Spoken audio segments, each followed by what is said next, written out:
do you say? You guys trying to switch people?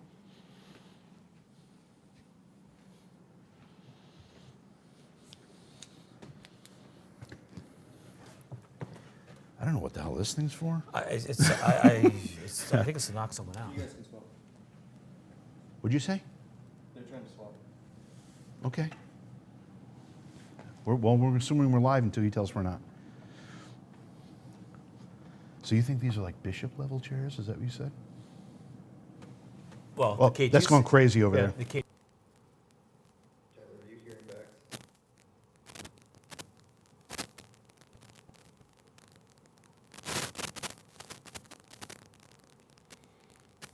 We're live. Okay. So I'll wait to turn this on. So we are on the second floor in what is like a banquet room, I maybe? think this is their main banquet room for lunches, social gatherings, and that when it's not so formal, like the room we were in last night that JV and Britt were just in. Yeah, and it used to be this was a guest bedroom, and behind the cameraman, Bradley, there was also a bedroom. And then this door here was George's wife's bedroom, but it's locked. And a couple of times today, I was telling Sacco that it sounded like the door was being messed with, and it wasn't me. So we're gonna, huh? Yeah, no, so you have the Phasma box. I do. Here, so tell us what that does. Okay, so we're just playing around with the Phasma box because it gives everybody a chance that's watching to be able to hear the answers to questions. And then if I hear something, okay, excuse us because we are right on the corner of the house too, so we might hear traffic, but it will give you guys a chance to hear what I'm hearing and then possibly double it up with the Phasma box, which is super cool. So we'll just turn it on. Oh, look at that. What does that say? Jobina? Oh, I thought it said Joanna. I Yeah, was like, oh I my saw- gosh, that was I just looked at about that to too. tinkle a little bit. Okay, so let's turn. So this is gonna pick up on radio frequencies, and it's gonna say a whole bunch of stuff. So we've got it all set up, you guys can listen.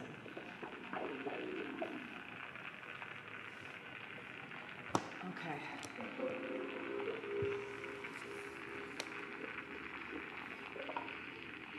Also, on the floor, right there, is a baby doll. Do you want to grab it? Okay, yep. I forgot about the baby doll. Oh, it's a little kid. Was that Emily from last night? Emily Ruth? You gave us names? We're gonna, okay. We're gonna turn this on. Okay, that sounded like it said Joe Mama. We were joking around earlier when we were in the parlor room talking and getting stuff, and I said, "Oh, that'll be Joe. Joe will do that." And Britt and JV goes, "Joe who?" And I said, "Joe Mama." That sounded like that's what it just said. Fail to what? All right, let me turn on the baby. Okay. Oh, don't fall off. Let's see. All right. Okay, so it's picking us up here. Okay, watch. This is really cool, guys. Watch my energy coming your way.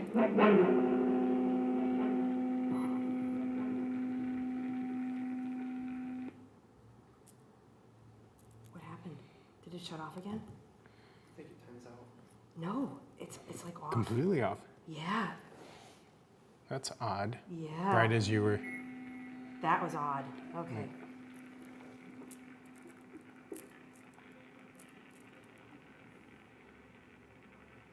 That's touching it.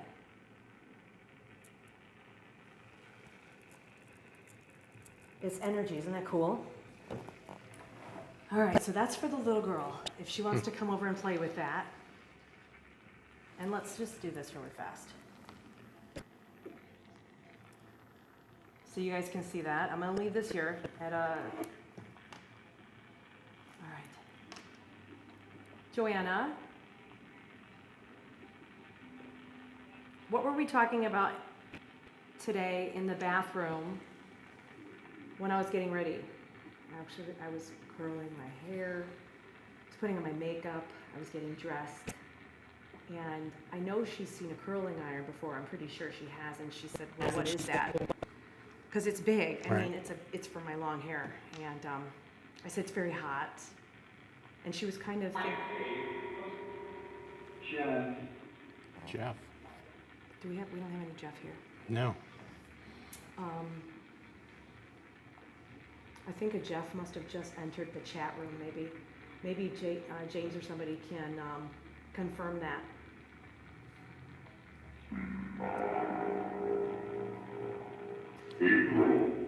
Interesting.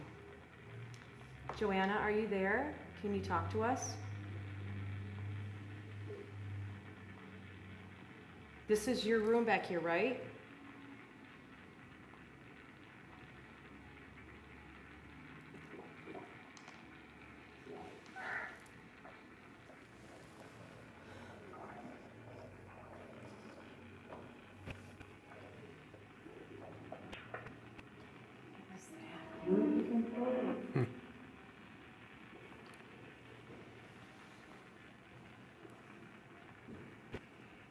Can you guys come up and, can you come up and converse with us?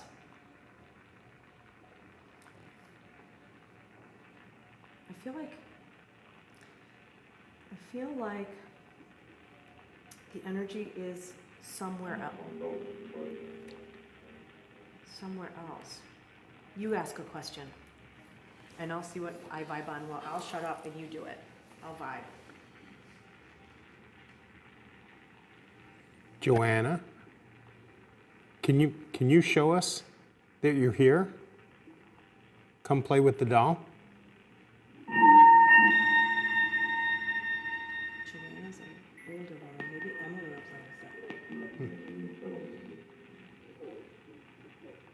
That was weird. That was weird.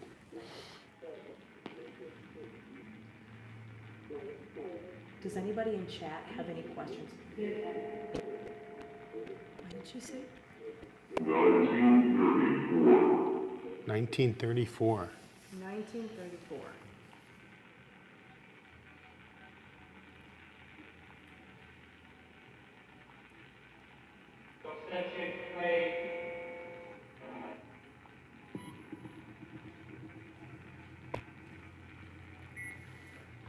What does that say?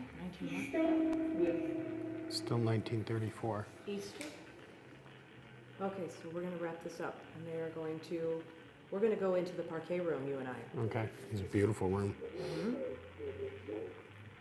All right.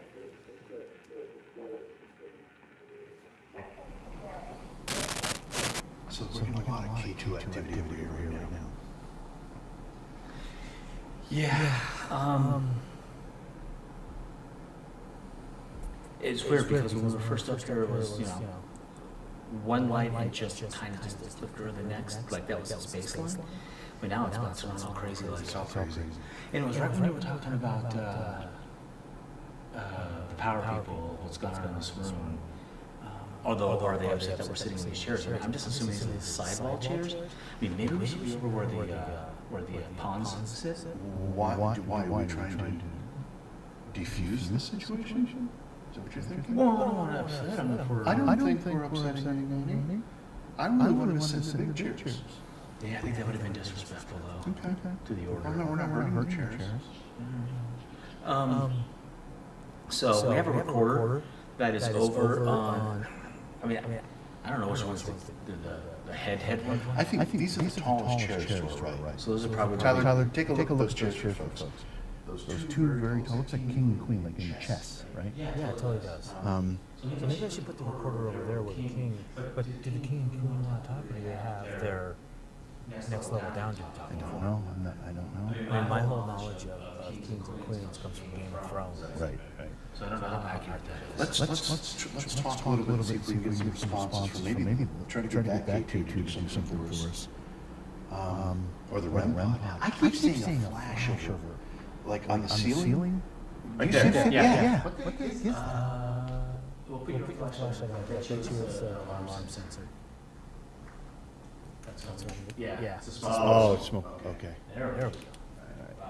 I can't see anything. That's a bright light you got there, big boy. You betcha. All right, so we have a recorder over there on the next tier down. We have a K2 over here where the kings and queens of the order sit. And we're sitting over here. We don't really know if we're supposed to be here or not, but... And then we have a REM pod in the center where they do, I bet you that's where the members kneel for their ceremony. What did you say, Brett? I don't think it's supposed to be used for that. Oh, okay, sorry. I think it's more of a stamp thing. Seriously? No, I have no idea. I'm making it up. All right, I want to ask some questions, see if we can get some responses here. Because I think it started, the one over here, which is stopped now. Oh, there, No, a little bit that's still. the baseline. So That's the baseline, It's yeah. mellowed out. But the king and queen one's a little brighter, which it wasn't like that. Right. Okay, so we are guests here. We are not part of the Masonic order, but we're fascinated by the history of this organization.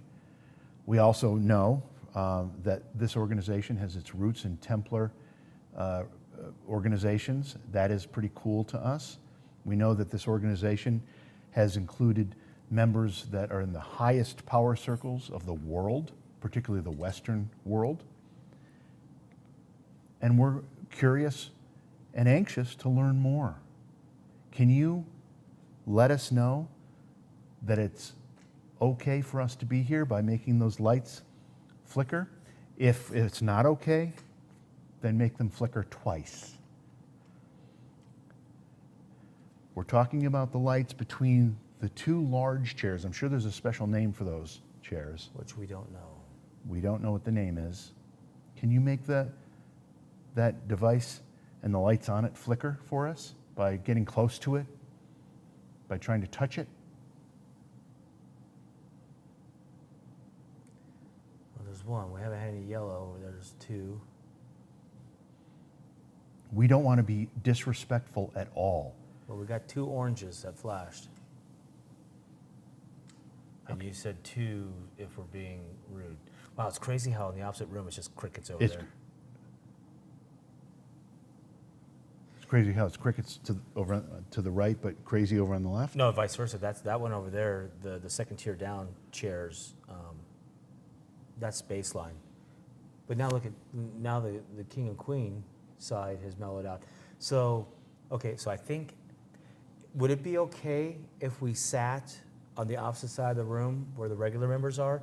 If it's okay, make the K2s go crazy a little bit. Make them flash a little bit. Give us some orange, maybe a red. You focus your energy on that. Well, that one just went to red. This one's going nuts Yeah, over the behind the cameraman. Okay, so I think we should move over there and sit To the pauper seats? to the pauper seats. Yes, I think they're. I don't think we're allowed to sit here. All right, let's go over I there. think we should go over there.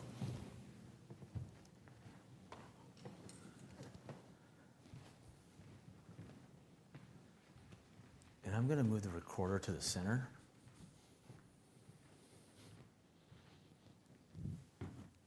I can't see. Moving the recorder to the center of the room, which is where the, I don't know what we call this thing is, but it's nice. Did you fall over? No, this is kind of a tight fit. Oh my God. Well, it is the pauper seats. If you've got anything in your pockets or anything, be careful. Oh yeah, you ain't kidding. It's a Man, people were smaller in the old days. Yes, they were. They didn't have all that, Monsanto's food in them. Okay, so we've moved to the paupers section. The regular members that are in here, apparently, we think. If it's okay that we're over here, please make the K2s go crazy. Give us a little bit of red. If you can give us a little bit of red, that would be amazing. And then we know that we're in the appropriate area. The one that's now on our right, it was on our left before, has seemed to have quieted. Yeah, but look at the king and The other queen one is now.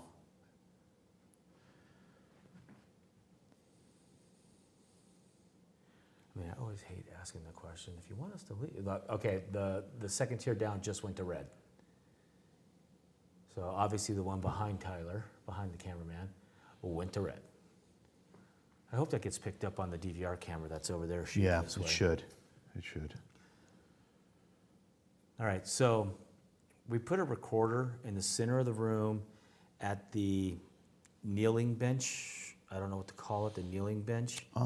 Is it a, what do you call it? When altar? No, I guess that wouldn't be the altar. I don't think it's an altar. I think it's more of a praying, kneeling. Yeah, you're thing. right. It's. I think. I should have asked Randy that when I was interviewing him. Anyway, we put a recorder out there. There's a REM pod out there. The big bright red light, if you touch that antenna, it'll make funny sounds. It'll just focus your energy on it. Kick it off there if you can. I've already broken one in this investigation. Let's go for two. Or the flashing red light, believe it or not. Did that door just crack open? Can you see it in the IR? It looks. There's another light literally right there. So he can't tell. That's the door to the turret. Can you see it? It looks like it cracked open to me. It's kind of in my blur zone, so Yeah. I mean maybe. Well, let's go check it out. All right. We're gonna go check out and see if this door cracked open. Slowly, slowly. It looks cracked open. It was not open before. Are you sure it's not just the shadow? I don't know. Well, maybe.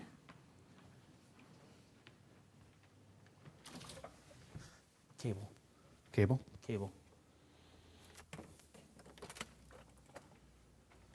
Was it open at all? I don't know. I don't think so, but Okay. it opened. I mean, when I pushed on it, it opened up.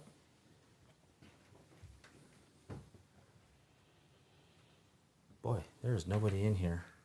There's nowhere to hide in here. No. Shit, I wish I had an EMF meter. I'm all out of equipment. So this turret is a third floor turret. It's got a 220-degree view of the main business district of the city of Oneonta. What do you think? Do you think we put the recorder in here and do an EVP session? Yeah, let's do it. Let's get it. All right, let me fetch the careful the cable. Yep. I can't. Where is the cable, by the way? Hi. Oh, right there. You're the one Okay. with the flashlight. I thought you had I one. was the idiot that didn't bring one. Okay. All right, let me fetch the recorder. That door was closed. Yeah. We pulled that door closed behind us. That's a little weird. So we have to make a special note for the DVR to watch that. All right, the recorder is on the move again, and we're going to the turret. We're going to be in the turret. We're going to leave it in the turret on a little rolly, I don't know what you call this thing, a podium thing.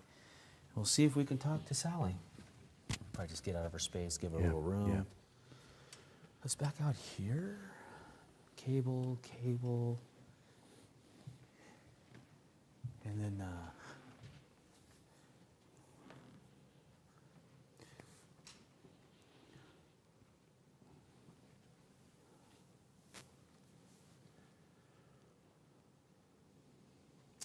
my name's Britt. This is JV. We are explorers of the paranormal world, the unknown, the weird, the strange. And we just want to have a conversation with you. We have been told. I don't want to go in the turret. They're sacrificing. They want us to go in the turret? Is that what the mess? Oh boy. Let me just.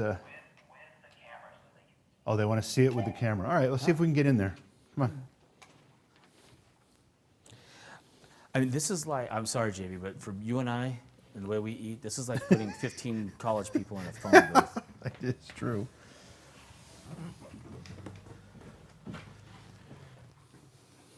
All right, so there is stuff in here. Ow. See, I'm hung up on shit. Watch it. The recorder's there. Okay. So Tyler, if you can get in here and try and get a wide shot. So this is the turret. Yeah. Literally almost room. Try to come right in so you can kind of get the 360 there. So what do they have in here? They have, it just looks like it's a storage area Yeah. for some of the stuff that they do, maybe some of the ceremonial rituals. I mean, they have shield, man. Oh, look at Are this. these old men fighting? These are the things that they always show on the top of the Oh, Ark of the yeah. Covenant. Yeah, look at that. There's 2 of them. This is one of the 2. They These are always- supposed to be good luck, though, right? they always- Watching over. guarding the Ark of the Covenant. So they're guarding the turret, the building of the Masons. 2 of them here. I wonder if that kind of symbolism opens up the realm for the spirit world to reach out to us. Chat, was that good enough for you, or do you want more? Let James know. And there's a shield. Look at that. This is cool. Yeah, I picked that shield up. Look at that. That's what I'm wondering. Oh, Little Falls. Are they having That's another fights? community. Swords. We definitely don't want to be disrespectful to the No, no. Masons or any of their stuff, but there's cool stuff in here. There's really cool stuff in here. I love this candelabra. All right, so let's step out and then leave that recorder in there and see if we can get some answers of why. Did Randy said that maybe the name was Sally?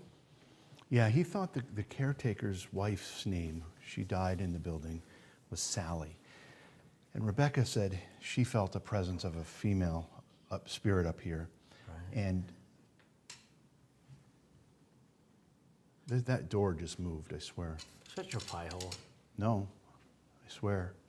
I thought someone was coming to tell us that we were out of communication or something. They're about to send it to Rebecca. We're about to go to Rebecca, so when they go to her, we're going to stay here and reach out to Sally. You'll have to watch the polished, edited version when we're done with this whole thing. Sally, this is Britt again and JV, and we are here. We just want to ask questions and see why you're still here. Are you here because you love this building? I'm on. All right. So I am actually, while they are doing their thing, Are you here? Just keep going. I'm going to read a couple of people while we're sitting here because I'm watching all of your chat and what you guys are seeing and hearing that I can't hear up there. But I'm actually going to grab a couple people because we're going to stir things up again. So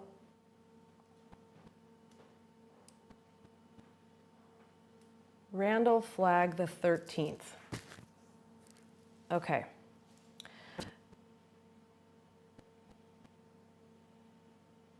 So Spirit actually puts you, Randall, you have some really heavy boots on, and I'm standing watching you. I'm to your right-hand side, and you're walking. And as you are walking,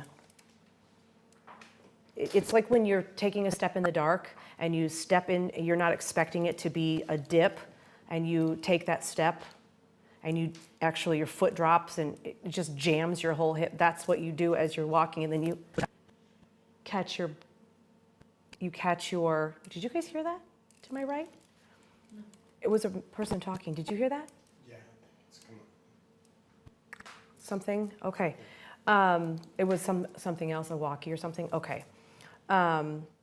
So the fact that you're wearing the boots and it's dark, you can't see anything, well, kind of like what we're doing right now. And then you take the step into this little divot in the ground, and ultimately what it's saying is, one, these big boots that you're wearing, it's dry ground, that you are absolutely feeling at this point where you're being held back. And what I mean by that is when you're able to say to yourself, I really want to do this, I really want to try this, I want to experience this, but I can't because. So you have to look at the who, the what, and the why that you would consider as holding you back.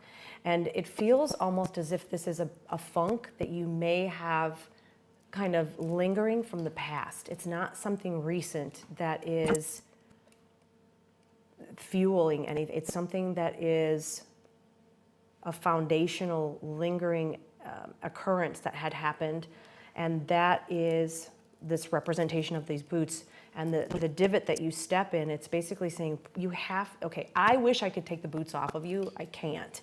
But you need to, at some point, envision these big, heavy hiking boots and try to take them off. And the problem is that when you try to take them off, your ego is going to say, no, no, no, put the boots back on. And this seems to be involving relationships. Like there is a relationship of some kind that has done you in. And because of it, that baseline idea of what the relationship was is what is then kind of carrying over into other relationships and so forth. Is there a live female besides Rebecca, or did I hear a spirit woman? Did you giggle or laugh? I said no to you said, did you hear that? And I said, Oh, no. there I is. think- Yeah, there she is. Hi, The production team. everyone. Sorry. Okay. I didn't even catch that. I was like, what? So yeah. So basically, this kind of foundational aspect really needs to be looked back at, and it's ultimate. You have to take the boots off, and you have to let something go. There's something in relationships that you need to let go. Rebecca asked the spirit to say my name again. Oh, it was Steph. Okay, so when we were upstairs, we got Stephanie and Jeff, and I said, ask James if Jeff or Stephanie, or if they just entered the chat room. And so if that's really cool, because I'm wondering, did a Jeff walk in here at the same time? Was there any Jeff in here when that happened upstairs? Because that was really cool. Oh, that's fair. I'm glad that I saw that. And right, no boots in the house. About right. All right, good. So that makes some sense. All right. So if you guys are on Twitch, definitely get in the Twitch rooms, because that's where I'm watching the chat, and I'm able to pull people from there and read you guys. And very cool. Very, very cool. All right. Larry Turner, how are you? I'm glad you're here. I'm glad you're well and you're here hanging out with us. And your wife asked you to take off your shoes earlier. That's funny. Ah. All right. Oh my gosh, did it just get really hot in here? Look at me. I'm sweating. I'm just sitting here and I'm beating sweat. Ah. Heart, heart, heart. Thanks, Tally. Oh, I read for you earlier. You pulled up Tally. All right. Is there anyone else? Angela, me wrap it up? I'm wrapping it up. We're moving on. Bye-bye. We're gonna.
Ready? All right, so don't trip on the steps. Boop, big step right here. You got it? Okay.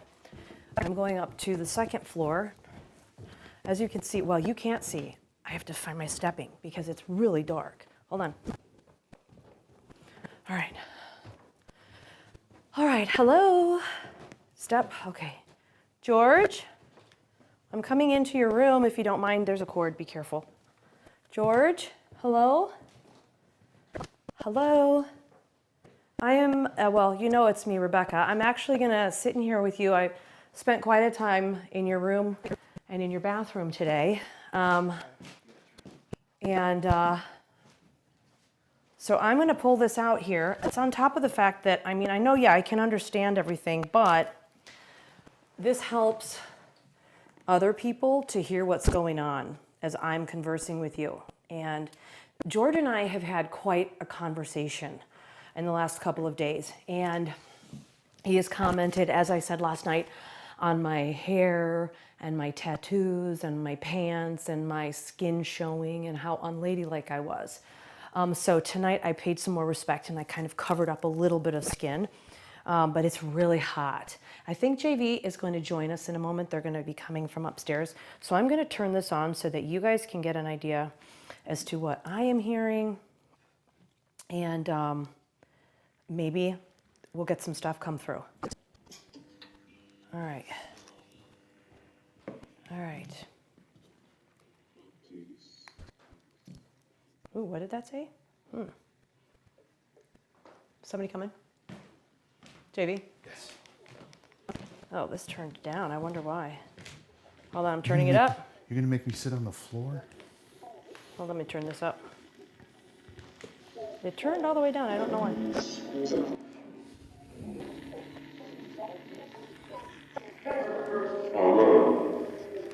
I was alone.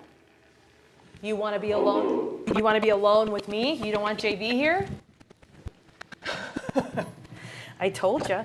Look at, it's a picture of a naked woman. I don't think that's what that was. She was against like the wall. Did you see that? It says alone. He wants me alone. Am I cramping his style? I think he is. You blocked him. Okay, so when I first met George, I thought, wow, he's a very handsome guy. And again, I did not know anything. And he's very loyal. And yesterday we got fidelity come through about him.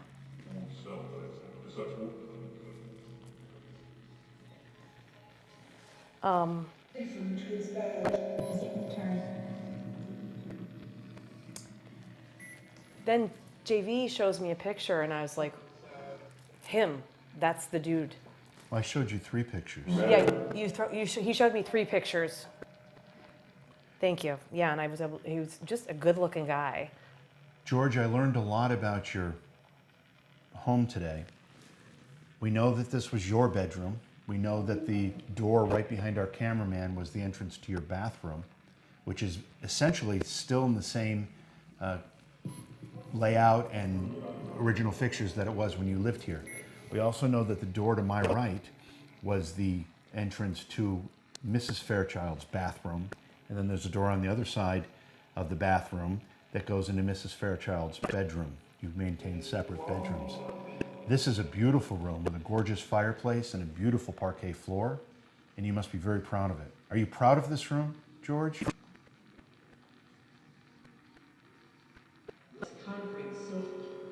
Concrete?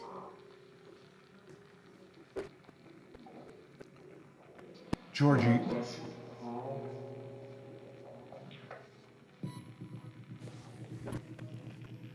why is Bob Dylan on there? That's not Bob Dylan. That's a dude in a hat. Bob Dylan wears a hat. Handy? I guess he wants to. He wants to. I know what he wants to do. George, was this room your happy place? Was this where you wanted to be? You were a busy, very successful, very busy man. Is this where you came? Came in too late? They came in too... See, it's the same picture. It's the naked lady. I told you. I've never seen any of this before.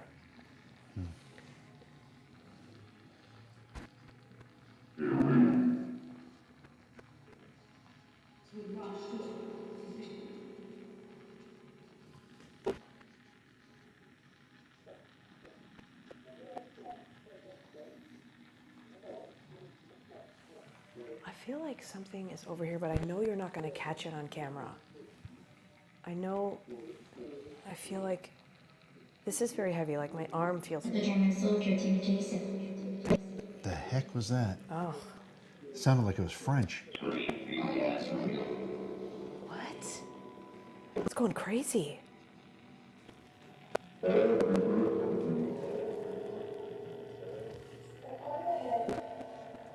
Is somebody outside there? Yes, okay. Is there somebody there? There's no, but I can hear somebody walking. I'm assuming it's a person. Let me look. Just stay. Hello? Is somebody right here? Hello? Who's here? Hello? This definitely sounded like there was somebody out there. Dude, that went all the way up the stairs. I heard it too. There's nobody there. I guarantee you, Britt, and they have no reason to go up there. They were just up there. No, they were done. Okay, can I just point out the fact that, hold on, and this just turned off. Okay, my eyes are playing a trick on me, but I swear to God, I turned and there was a man or somebody standing right there. Okay, hold on. There was people walking. There was a person. When you went over there to check, I thought for sure someone would say it's me. Me too, because it sounded like somebody was going up the stairs, and that's why I looked. George, was that you? Did you just walk through the hallway and go to your ballroom? Sherman, was that you that just went to the ballroom? Emily, that's the name of the little girl we've been getting. That's the name that you got yesterday. That was a heavy walk. I thought that was Britt that just went upstairs. Well, if it's a heavy walk, you're going to assume it's Britt. Yeah. Dude, I just went out over there by myself with a heavy walking person in the dark.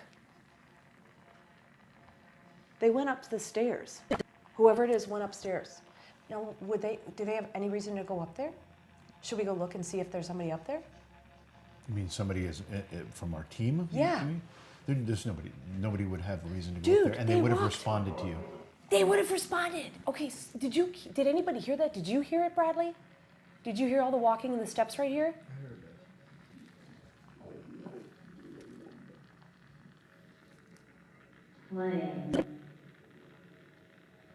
Playing?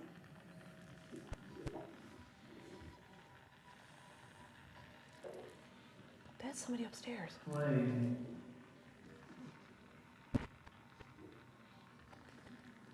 It looks like a form standing in the doorway. I know, that's nuts. Can you get that camera? Can you check it? I said it looks like there's somebody standing in the door. Yeah. Every time I turn, I thought It's not this door. It's the door to the upstairs. The next door. I Do you looked see at it? I thought someone was standing in the doorway. Can you see anything, Bradley? Don't trip. Do you see anything? Okay. Somebody was standing right here, walking right outside this door, and they went upstairs. George, Sherman, Josephine. Was it one of you that we just saw? Sarah, was it you that we just saw? Emily? I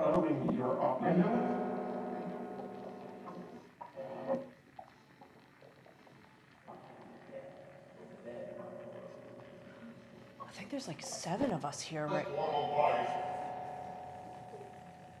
Like 7 of us here right now. 1, 2, 3. By the way, if you're wondering what this is that's on the floor here in front of you, I don't know if you've talked about it yet. Mm-hmm. This is called a Phasma box. It's an app on this is an iPad, right? Yeah. It's an app on an iPad. What does that say? Joni. Joni, like Joni, Joanne, Joni, Josephine. Yeah, Joni. Joni.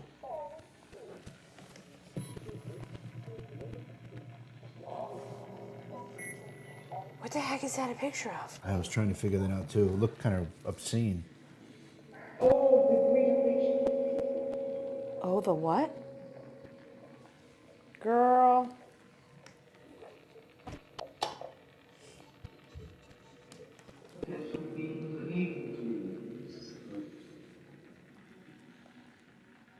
Is there something or someone standing behind me?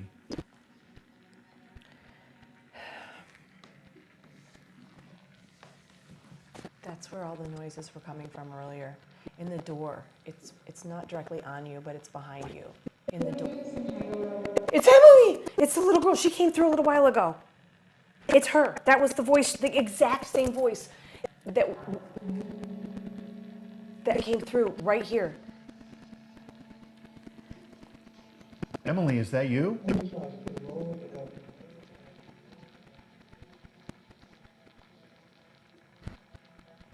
Okay, I'm gonna go get the baby doll. Hold on one second. Okay. Don't move. I won't move. Emily, we're going to get a toy for you to play with. Would you like that? What the hell? No. What? Heavy, heavy, heavy footsteps. I just got to Chili's. I'm gonna have to shave my legs. I went to grab the baby doll and I heard this. Right Where? across in Sherman's old bedroom. I hightailed it out. Okay. Ooh, that got the. That would be behind me across the hall. Okay. Emily, we have a toy, a doll here for you to play with. Rebecca!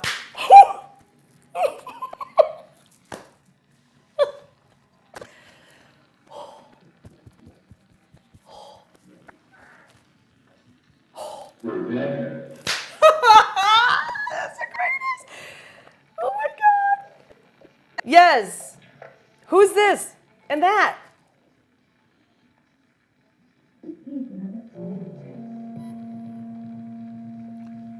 Who am I? You've named Rebecca. Who am I?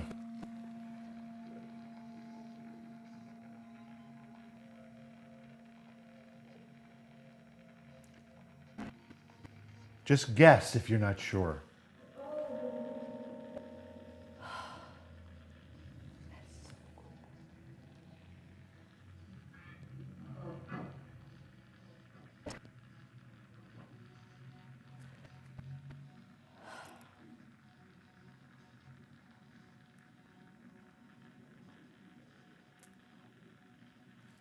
He grew up in Cooperstown. Like, he's lived here forever. So he is definitely your kind of people. I actually grew up here in Oneonta. Oneonta, sorry. Stop the Stop what? the current? What?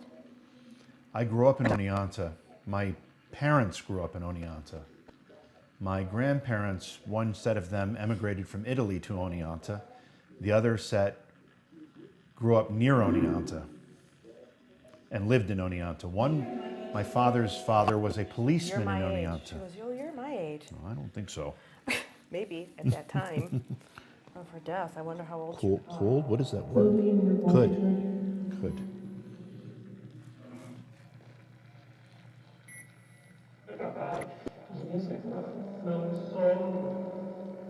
Gosh. Did it say, what about the music room? Yes. Where's the music room? I don't The know of a piano? room. Well, I guess you'd call it that now because there's a piano in it, but that was originally the receiving room or reception room. Emily, play with the doll for us. Play with the doll.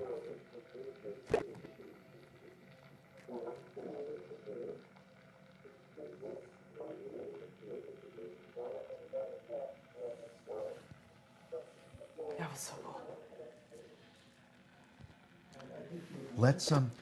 Can we turn that off for a sec? Yep. Let's get Sally Ann. Sally died here. What is that? That was a woman's voice too. What do you want me to do with it? I was going to say, just turn that up. I'd say we get up and walk into the bathroom, to George's bathroom. Okay. Just see if there's That's good. anything in there. Huh? We're done? Just say it.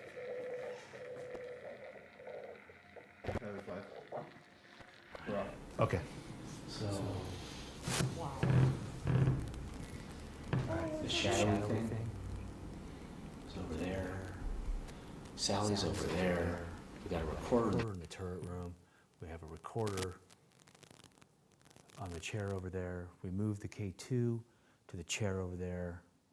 We debunked the cold breeze to the air conditioner that's up there, which I freaked myself out for like 12 minutes and then realized there was an air conditioner blowing. We still have the K2 on the pulpit. Is that what that's called? Pulpit, that's what it's called. I don't know if that's what they call it. I was calling it an altar. I didn't even know. It's just really nice.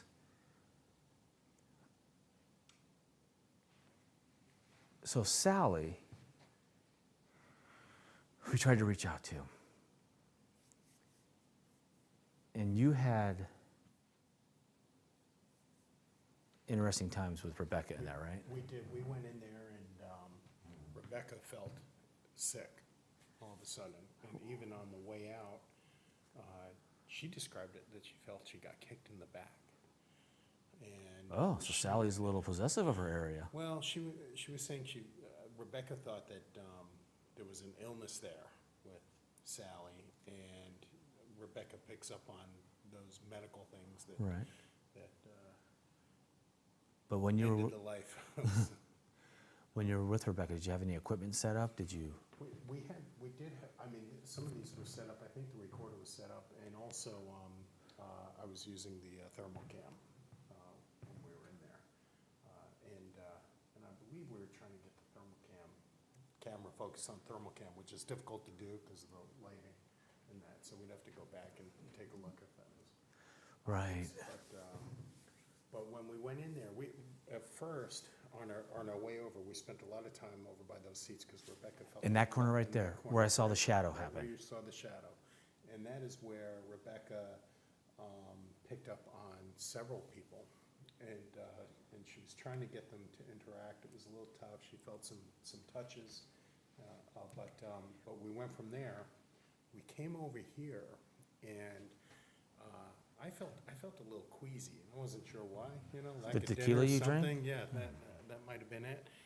But then Rebecca said that at the same time I felt a little queasy, and she said she felt nauseous or something, and that was when we continued on to the turret, and then she just got worse. All right. Well, I mean, JB and I did an extensive EVP session over there for Sally. I think because what you just said about Rebecca and all of her experiences over here, and me seeing that, now that we had the K2 over here, that wall's a little more lit up than it was before. But whatever it was just like on the right side where that aisle goes, it's just like something, that end seat, like something just stood straight up, and then it kind of went off to the right. Like maybe into the aisle to walk out, I don't know. There's also a door over there. Maybe it went out the door. But I think we focus our EVP session this side and see if we can make contact with anything that Rebecca was talking about or anyone. All right, so whoever's in the riser seats, my name is Britt, this is Sacco. The little green light you see over there is a device that monitors the electromagnetic field, the EMF we call it. If you focus your energy on it, the light will actually grow. There's, I think, 6 lights, 2 green, 2 orange, 2 red. You can get it to go, the more energy you put into it, the closer you get to red or you get into red. That would be amazing to let us know that you're there. The little red light that's kind of flashing, it's a voice recorder. Believe it or not, I don't know how this, did that just flash? It did a little bit of green. Wow, okay. The recorder, I don't know how it works. It's some kind of magic, I don't know. But if you focus your energy on it, you talk to it, when we play it back later, we can hear your answers or whatever you want to tell us. But my first question to you is, you can either light the K2 up to red or as much as you can would be amazing, but can you just tell us your name?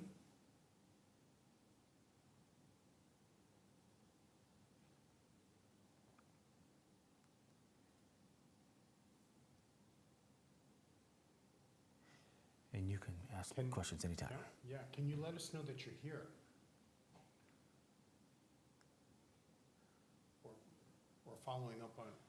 Whoa, okay, that's red. Okay, okay. Wow. That's a lot. We haven't seen that since I came up here. I'm sorry, what? Sacco, stand closer to that. Sacco, stand closer to me. Okay. So there's a recorder over there. If you have the energy to make that K2 light up, that EMF meter light up, the green light up to red like that, please tell us your name and the recorder. We'd love to know who you are.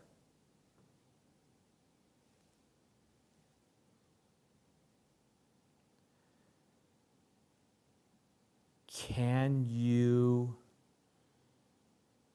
tell us why you're still here?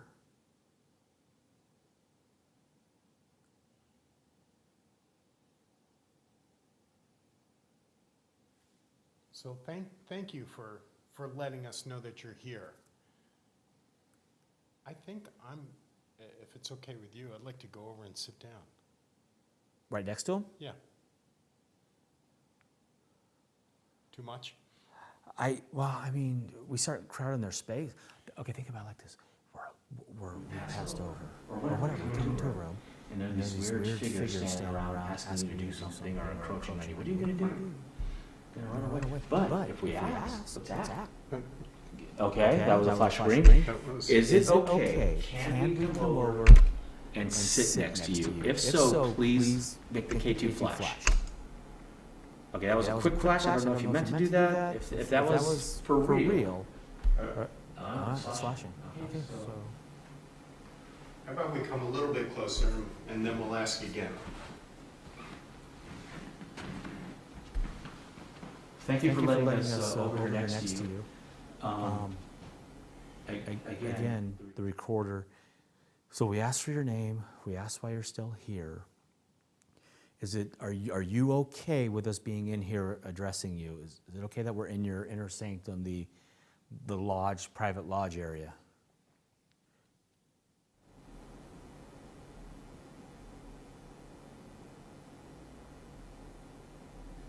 That was a quick little light, but I'm hoping you're leaving. How about this question? Because we don't know if this is a Freemason. Did you hear that? Big Yeah, I ass did where hear it's it. just It's a like cylinder. something, yeah.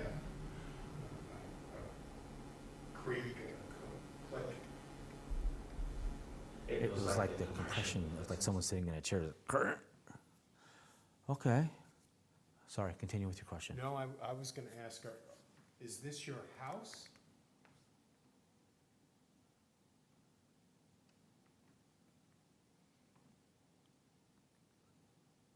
Or are you a Freemason?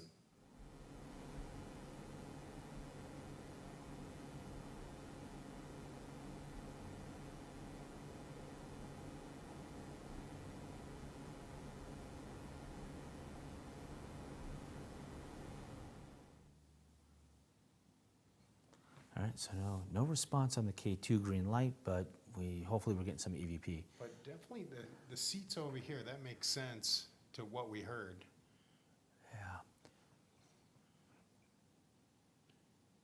Yeah. If you have a message that you want to get out to somebody, this is your time. Place it, go up to the faint red flashing recorder box thing. Let's leave your message there, and when we listen back to it, we will deliver it as best we can, especially if you can give us a first and last name, street address, and social security number. We'll do the best we can.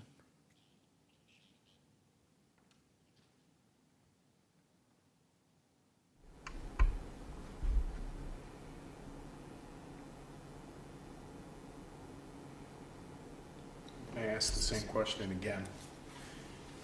Are you a Freemason?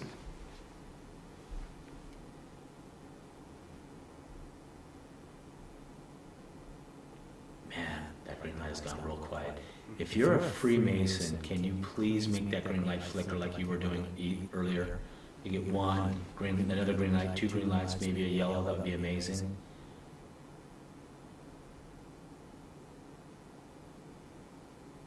That flicker. Look at that. All right.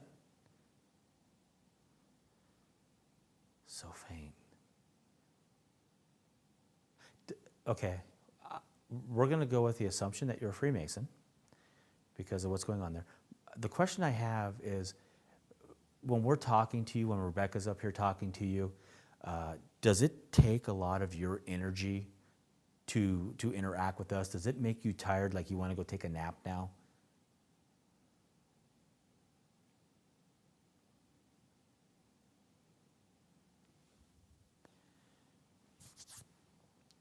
Okay, What- so what nothing was the happened. question- What was the question that we asked when it lit up like a Christmas tree?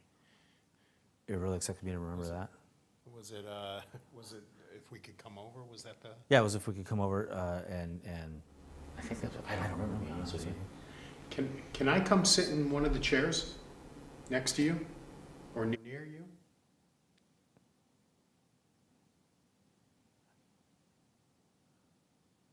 I mean, that's a really faint flicker, but that's why I'm asking if he's tired. It might, I mean, that big blast of energy might have, you know, made him, We may have lost him. lost him or made him tired out. Now he's just like, go away, I got a net. Well, I guess we did not I lose you. don't know. That's weird. We did not lose you. Maybe that was his saying, no, I'm still here, or, Thank you. yeah. So was that till we can sit down? I don't know. I don't know either. Okay, so we think you're still here. Sako really wants to sit down? I just want to see if that's comfortable for you. We've been in this room a long time. JV and I started over an hour ago, and maybe we've tired it out. So I think what we do, Sako, is we collect our stuff and we back out of this room, and we give the spirits a rest for a little bit for a cycle. We'll go somewhere else. This is where Rebecca and I spent a lot of time last night. Too. Right. I think we may have tired them out. So let's go ahead and gather up our stuff, and we'll just make our way back down to Command Center and see if we can get into a different location, and we'll let these guys rest. You guys can rest. We might be back later. No promises, but maybe we will be. But if there's anything, oh boy, look at that. So I'm saying goodbye. Well, thank you. Thank you for letting us be here.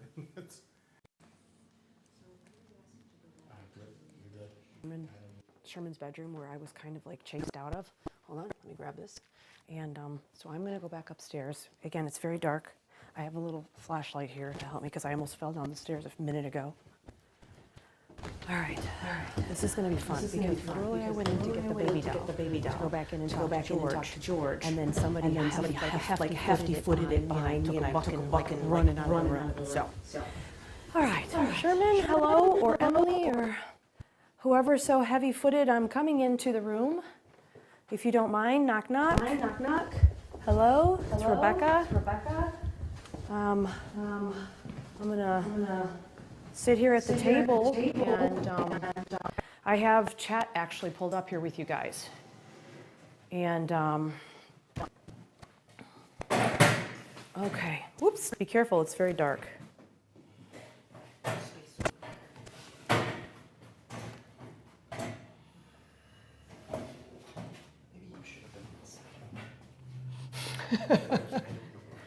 Okay, it's really dark. You're good.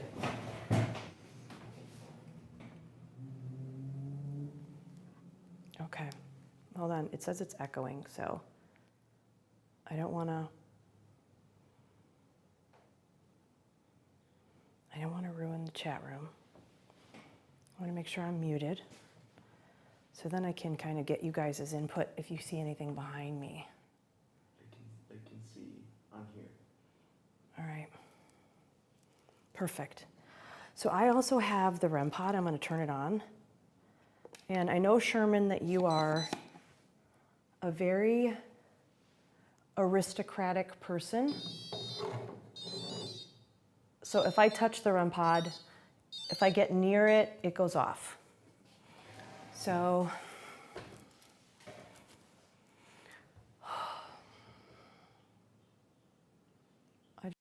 what's happening here?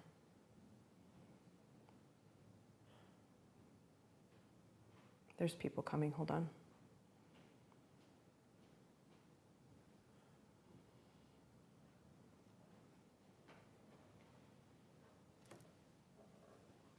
All right. I'm just making sure of the footsteps.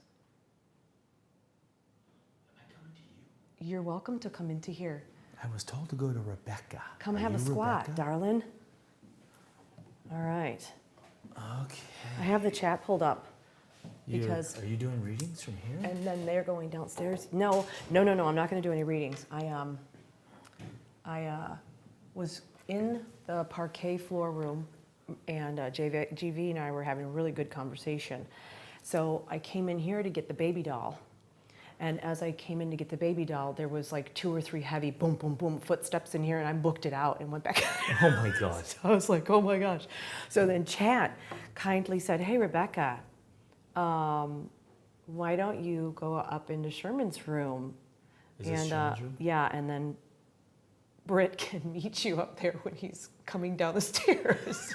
It's nice that they know the building better than we do. So yeah, we were just transitioning down. So Sacco and the cameraman Tyler, they went down to command center. You're in the principal's office. Apparently, they said you look like you're in the principal's office. And I just want to have this conversation because Sherman is a very uppity person. Excuse me, Sherman. I'm sorry, but when you say uppity, you mean like proper uppity? yes, very perfect. Muffy, where are my tea and crumpets at? I need my Grey Poupon. That's my Grey Poupon. That kind of uppity? Yes, Okay. yes. He's very proper. Very proper. All right. He doesn't speak with a British accent though. Was Sherman the one that was the congressman, or was that his father? George was The congressman? No, I don't think so. I don't know the whole story. I remember I was left out, but I'm trying to piece together what you guys said. Oh. And then I set the REM pod here in case. Oh Jesus, I did that. Okay, hold on. I'm gonna move the. You just scared the shit out of yourself? I'm not gonna shove it off the table though. I'm not gonna pull a. Okay. Yeah, I'm not allowed. Hey, I'm like a cat, you know? Knock that shit off. So, what were we just talking about? I don't even remember. Sherman being proper and yes, congressman. yes. And I don't know who was the congressman. I don't know. I think you guys were saying Sherman was the congressman and George was his son, correct? I don't remember this stuff. I don't know. I'm the thought worst that was- person for memory. Okay. I'm thinking George was the congressman? I'm thinking George was the congressman. I heard a little birdie said George was the congressman. Okay. The birdie, I think, starts with a B, name with Bradley. Oh, Bradley. Okay. The birdie said, But yeah, I was in there behind me grabbing the baby doll. And as I ran in there, the Phasma says Rebecca. And it said Emily right after that. yeah, I don't like the Phasma because it calls out my name or your name. It calls out names that's scary. Well, There's just something wrong with that. we're gonna have to see if it says we asked it to say JV, but we got shifted. You know, if it says my name, because my name is Okay. not a normal name. So Zachy121 asks Sherman if he regrets focusing so much on work and never having his own family. Sherman, you were very successful at what you did. You worked a lot. You were a workaholic, and you didn't have a family. Now that your life ran its course, does that upset you? Would you make different decisions?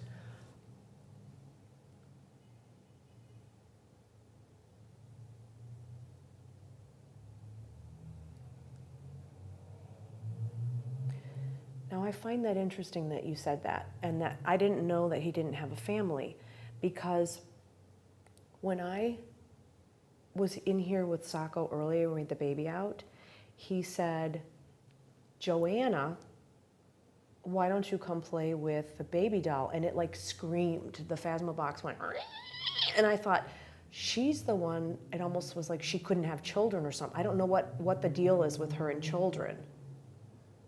Well, what if But what if it was him that couldn't have children? Yeah, I'm wondering if that's the case.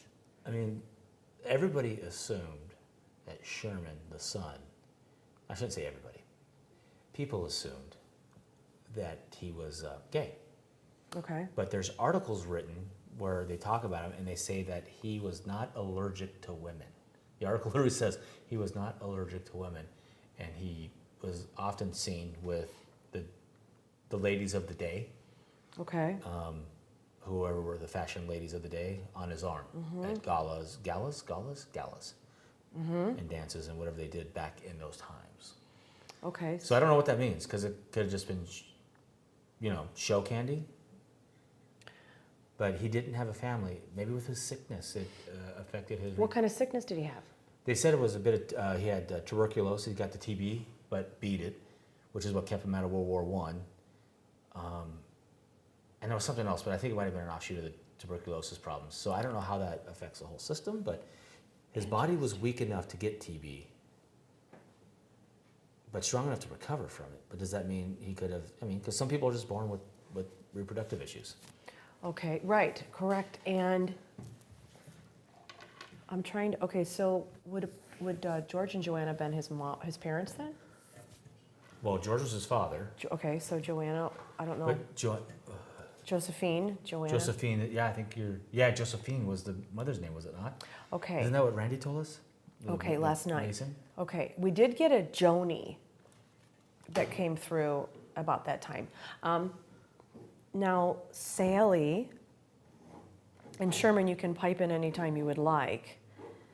You know, if the fact is, if you're saying that maybe there was this, don't do it again, dude, you almost did it again. It's all good. You just get one extra tweak.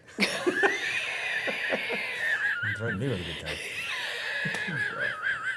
Anyway, so you got Joni. So okay, no, yes. So you're saying that there was a possibility that the society, upper echelon, New York, thought that maybe he was gay. And if that is the case, that would have been very hidden. That would have been very hidden back then. And then where was I going with that? Circles? Okay, so I was actually going to say something and you made me laugh. And then I forgot it. I mean, if he was hiding it, the ladies were just arm candy. He can't have kids or didn't have kids, which led to no family. Did he even answer about not having a family? No, and that's what I was wondering about is, that's what I was going to say, is if the energy that's here that was walking across the room, did you hear that? Yeah. Uh-huh. If that was Sherman, I want to let you know, Sherman, that if in fact all of the rumors about you, if you were actually gay, we don't care, because it's a totally different time. And I want you to also know that if you're feeling stuck here because you're afraid to move on for fear of whatever society at that point was instilling in you as far as fear goes, it's okay to move on. You don't have to stay here anymore. I would be happy to help open a door for you to be able to move on. And then you know what? The coolest thing is you could come back down here and actually live yourself as the free person now in the society that you want to be. You could totally do that if you wanted to. I'm just letting you hear everything off to my left, right? Mm-hmm. Yeah. Mm-hmm. And we have this little doodad right here that if you want it. Sherman, if you're here and you understand what I'm telling you, can you come light this up for us? Just touch it, like just even get near it. Like that. Can you do that? Just light it up a little bit for us.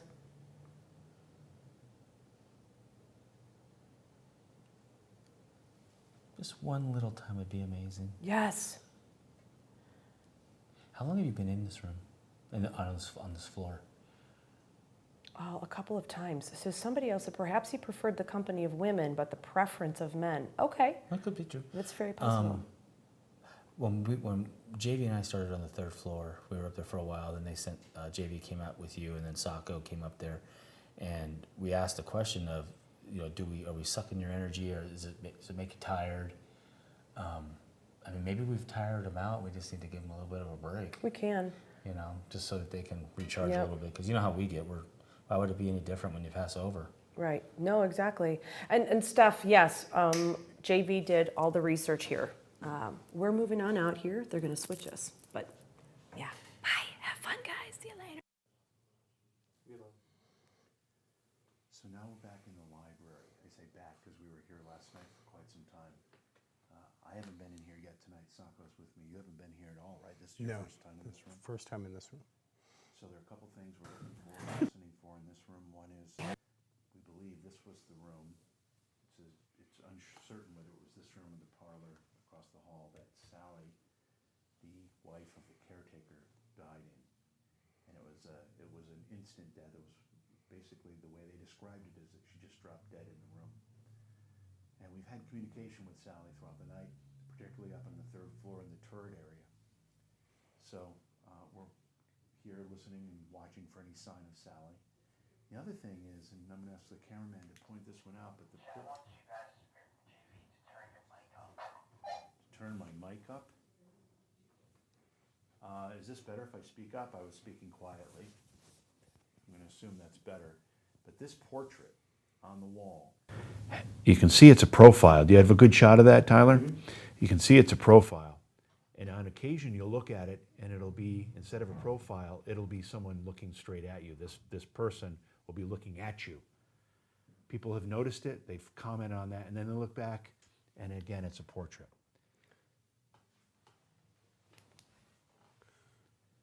Is that better with the mic? Let me know on the radio. Is that George? Who's it a portrait of? This is not George, and I don't think there's a name there. I think it's just a random piece of artwork of some guy with a pipe, frankly. But it's creepy enough that if that head turned, and I look at it next time and it's looking at me instead of looking to the side, I might be a little creeped out. Absolutely. And just so you can get a sense of this room, it's the library. On the other side of the fireplace, there's another portrait of George Washington, who, of course, was a Mason. Correct. So we have a couple of shots here, actually. We do. And what we wanted to do is, since this library was probably a place where George Fairchild himself spent a great deal of time, he was a very well-read man, very accomplished man. We wanted to do a shot in this room to toast George Fairchild. So if I can grab this without spilling it, that would be terrific. Do I even know what this is? It's a number. It's a number? It's a number. Okay. I don't know what number. All right. That's the name of the alcohol. First of all, George, thank you, or Congressman, I should say, thank you for letting us occupy your home for a short period. This is a beautiful place. I'm sure it's been beautiful for the 100+ years that it has been here. The current occupants, the Freemasons, have done a great job preserving it in your honor. You did great things as a congressman. I know you were chairman of the most powerful committee in Congress, which is the Ways and Means Committee. You were chairman. You were considered to be a vice presidential running mate for a while. And your son Sherman, who I'm sure you're very proud of, was also a very accomplished man. So thank you for everything you've done for our country, and thank you for everything you've done for the city of Oneonta, which you called home for many, many years. Cheers. George Winthrop. George Winthrop Fairchild.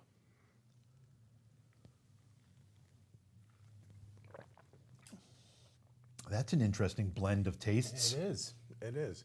It's kind of a mix of Scotch, butterscotch, and is that something butterscotch? else. Is that what I taste? That's what it tastes like to me. George, you would have liked it, George. You would have liked it a lot. I want to ask some questions and see if we can get some audio responses, knocks, maybe some footsteps, something. George, if you're here with us, will you please do something so that we can hear that you're here? A noise of some kind?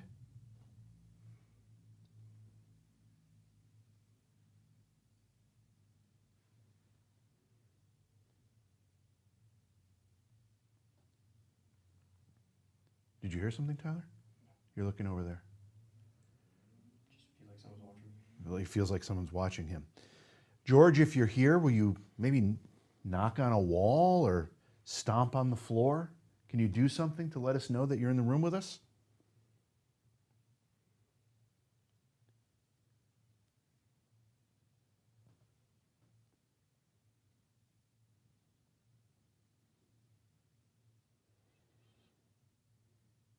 When Britt and I were in this room last night, and again, the audio problems may have made it difficult to understand what was happening. But while we were in this room, across the hallway, in what is the reception room or the receiving room, as according to the original blueprints, we saw shadows moving about. When we moved over to that room, then we saw the shadows over here in the library. So whatever is happening down here seems to be a little camera shy, Sacco. A little camera shy, just like you. I am a little camera shy. So Sacco's the rookie on our team. Did you see something before I cut you off? No, well, I was just I'm trying to focus over across the hall there, and we have a couple. It's pretty dark in here. Yeah. I mean, it's probably hard to tell from the camera, through the camera, but it's pretty pitch black in here. Or bitch black, either way. Pitch black, yeah. And occasionally car comes by and there's some small lights, but But there seems to be other things that happen too, that has nothing to do with the traffic. Yeah. And that's a little of the shadow play we saw last night, and I can't see it in the angle, so I'm going to shift myself so I can look in that direction a little better. Here, give me a shot glass there, John. Got it? Yep. Sacco is our rookie investigator during this investigation. This is his really his first time out in a full-blown investigation. So far, so good, Sacco? That's scaring the crap out of me.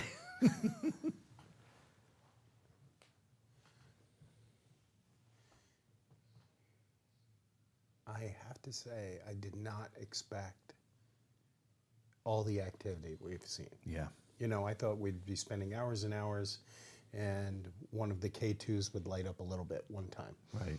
But what you and I experienced last night, what Rebecca experienced upstairs, it's been, just seems to be a lot going on. Yep. And it feels that way too. Yep.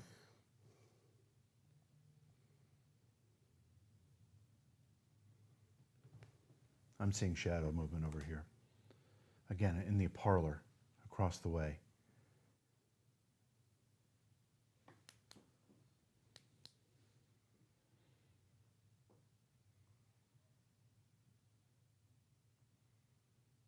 Do you hear somebody say help? I did hear something. sounded like I don't know. I couldn't make help, it out, but it help. sounded like something. I mean, the only tragedy that I'm aware of in this house was the woman dying in this room or that room. Would she have been yelling help? Depends how fast she dropped, right? Yeah.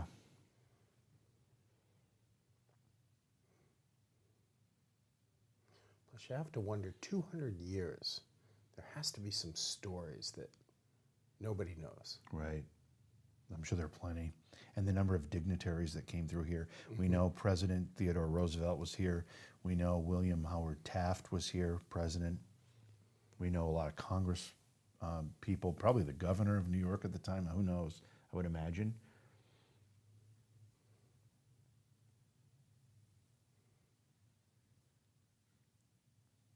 I'm going to check the painting and see if there's any difference in the position of the face. Nope. Still looking sideways. My God, that would freak me out. Imagine if you hadn't been looking at it and you just like what we just did, and it was not then looking at us. I mean, that's what's purported to have happened. And I mean, that type of thing, something as simple as a painting changing the position of the face would freak me out. I mean, it'd be awesome and cool.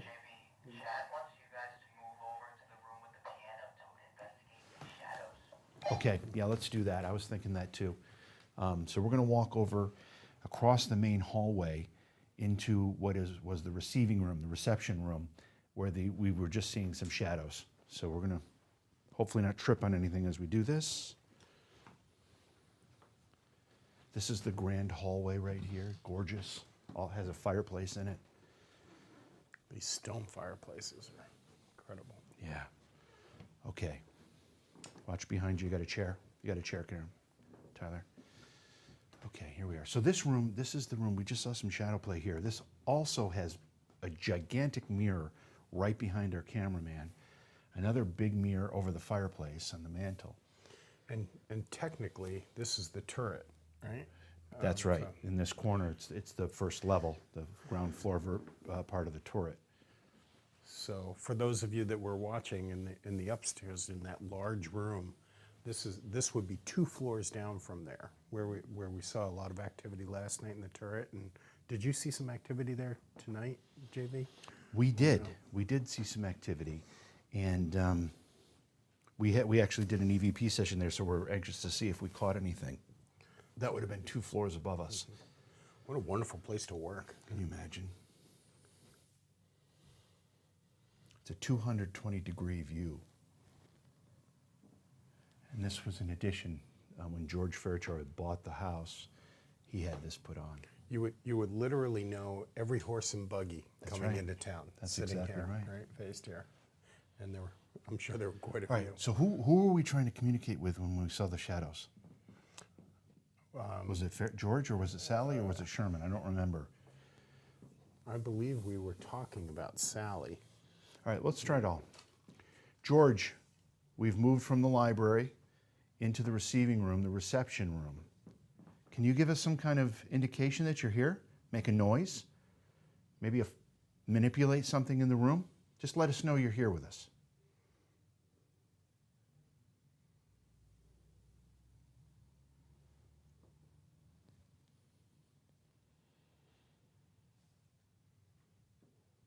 Maybe it's not George that we saw. Maybe it was Sherman. Sherman, if you're here with us, a noise, move an object, do something to let us know that you're in the room with us.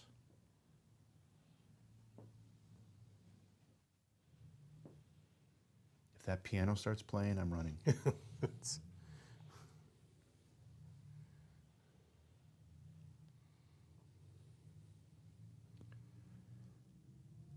Sally, were you in this room when we were in the library? Is that who we saw? Did we see you in here? If so, let us know that you're here. Make a noise, move an object, do something to let us know you're here.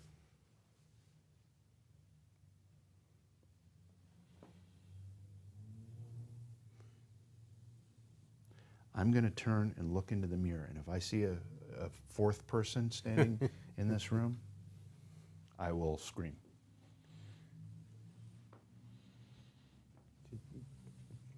One, Yeah. 2, 3. Okay, we're good. There's only 3. Something creepy about seeing something in a mirror that you don't see. Is that right? Right? That's right. I mean, I've seen that movie. It doesn't end well. No, there's a few scenes like that. I just saw some. There's definitely shadow happening right on the other side of the piano. Mm-hmm.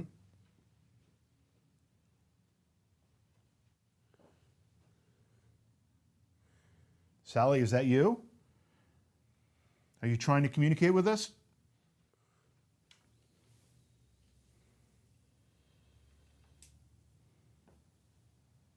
And Rebecca's been hearing from, is it Joanna?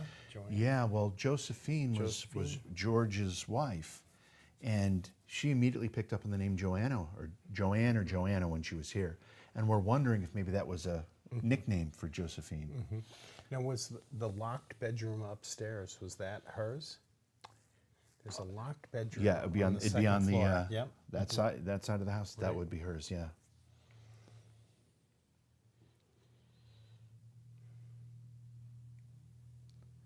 I think we're going to wind up here. I know we've got another team ready to go to another part of the house.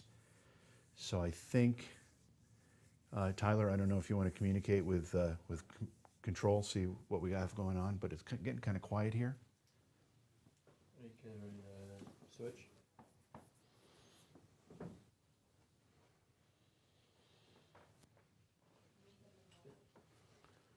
Keep going for a minute. Okay, we can. We can definitely do that.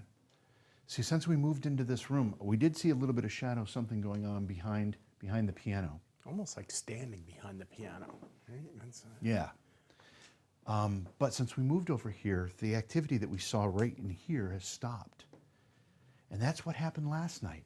Same exact thing. By the way, I'm just going to take a second and forgive the shameless plug and request, but if you would please subscribe and follow the channel, also share it, like it where you can, or like the videos where you can, that would be really helpful. This investigation of the Fairchild Mansion is the first time this building has ever been investigated. I think it might even be the first time it's really been on camera for any reason. And this is the type of building that we want to continue to do. But that does require a little financial help. So if you can super chat if you're in YouTube, that would be really wonderful. If you can subscribe if you're in Twitch, that helps because we get revenue from that to help us fund these investigations. And if you have Amazon Prime, you can subscribe using your Amazon Prime. It doesn't cost you anything, but we get credit for it. That would be really, really helpful too. So thank you in advance for doing that and supporting the program. I mean, the opportunity to have this privilege, because I believe the Freemasons don't often let strangers of any type, any time, for any reason, into their places. You know, it's usually a very sacred place. Okay, where do I have to go meet Brett? And by the way, I just want to comment on what Sako just said. That's absolutely true. We're very privileged to be in this facility because they do not normally. The Masons are very secretive. Right. So I'm going to go meet Britt. Are we going to leave Sako here and sacrifice him to the wolves, or is that I think they're gonna transfer to you.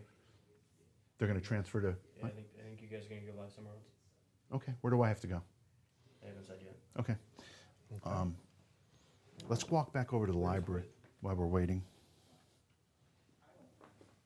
There's people in there. I spent 20 years with these guys. And a couple of them just passed away not long ago. Who's talking? I don't know. It's like, how do I fix it? I don't know. But I'm like watching this going, maybe this was a big fucking mistake. Because I think this.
Area here, and I was just talking about how this area of the house is so special. It was built the turret, the round spot that you see here, was built 3 stories up with the additional 3rd story that was added to the house, and it was a special intentional thing from George Fairchild. You can imagine. I mean, you have to have significant amount of money to have a house like this, but then, you know, you're just going to take it and you're going to make it yours.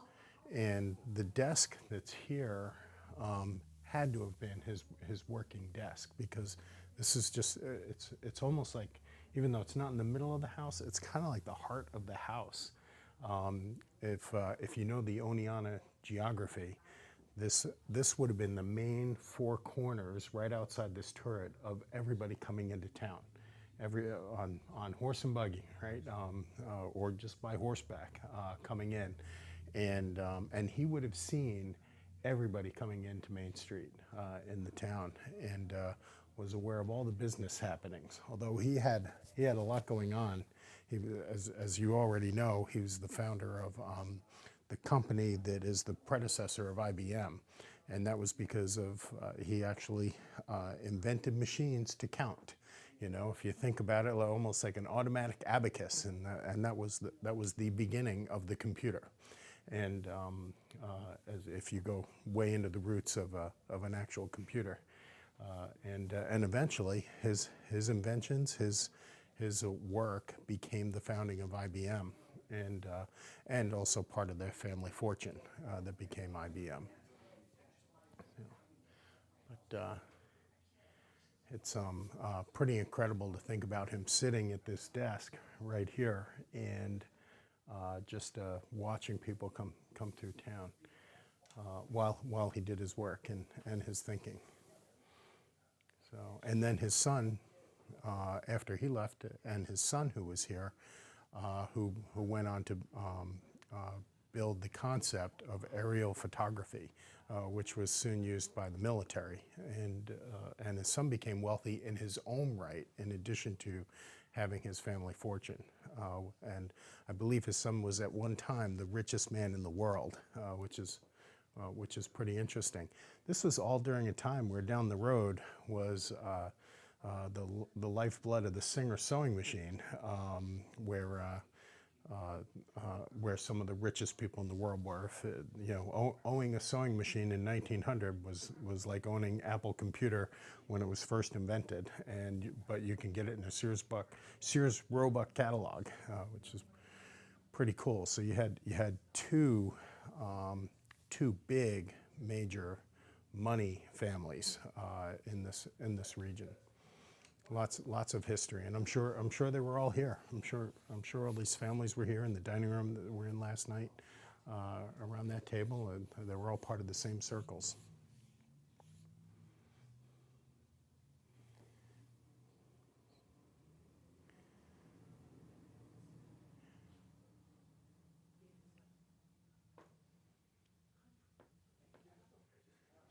How we doing, Tyler?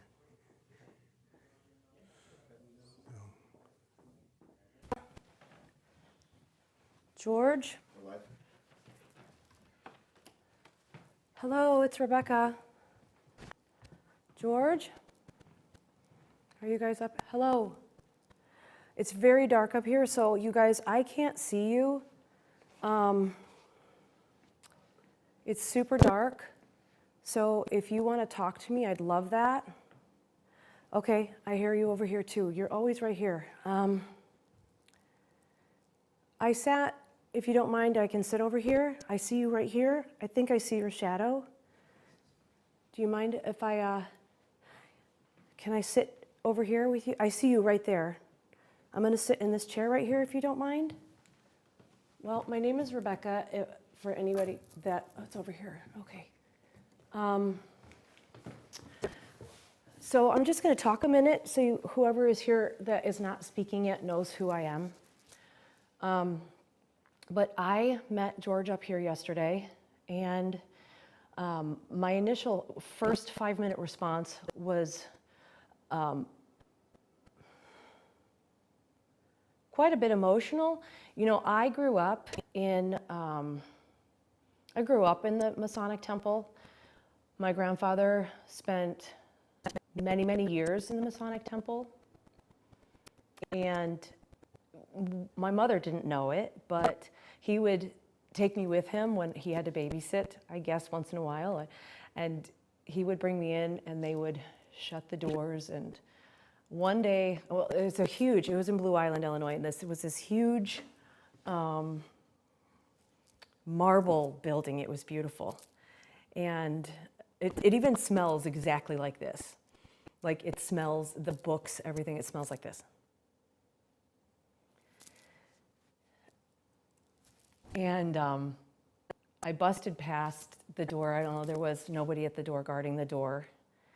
And I remember going into my grandfather, and he looked down and he was like, "What are you doing in here?" And you can't be in here. And the gentleman around him laughed. And this is a if anybody has ever been in a Masonic temple, it's a big building, and it's an old building usually. And there was a gentleman that was the housekeeper. I'm just going to sit while we talk, if you don't mind. You can stay in the seat behind me. I don't know if you can pick up who's behind me. But I joined, as an adult, I joined the Eastern Star. And I think that, you know, when you grow up in this organization, I think what you gain this not only is there really good food after all the meetings, but you gain a sense of, I don't know, camaraderie, family. And personally, I remember, coming to these meetings, and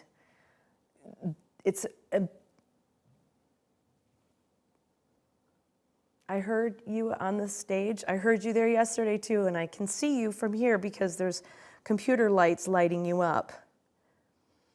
I'll move over here. Excuse me. I'm just gonna, if you don't mind.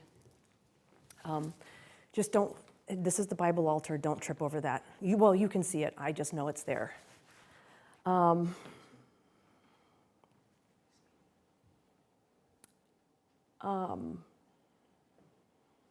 I find it amazing how, because it's very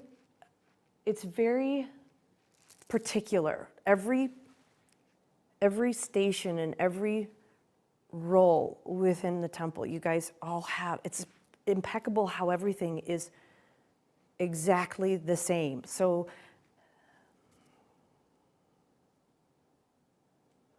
I was just asked why I didn't continue. Well, it's interesting because I did mention yesterday that I did the meetings and I was there for the meetings, and the problem was that I had a family as well. And I was trying to juggle meetings and my family, and I kept my membership up. I just didn't go to the meetings. And they asked me to do Esther. Esther was so hard, you guys.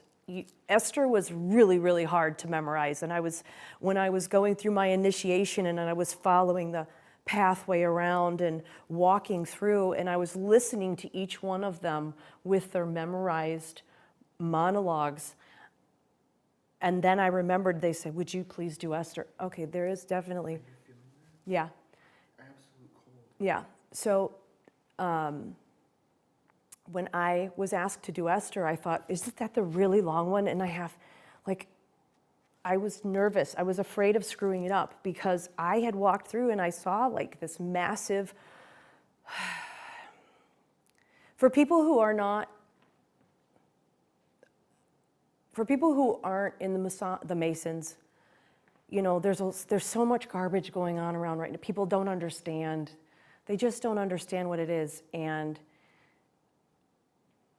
I know that if somebody has a Freemason symbol anywhere on their car or on their shirt, I know what they've gone through to get to those different levels, degrees, I'm sorry. And we're definitely, there's someone behind me.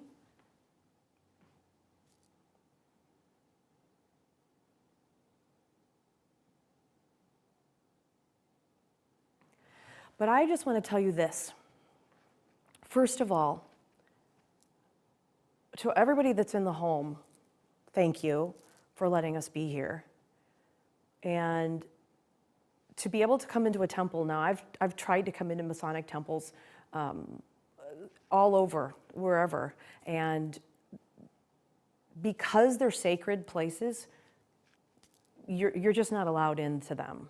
You're just not allowed into them. And I think that I can't say thank you, and I know all of us can't say thank you enough, but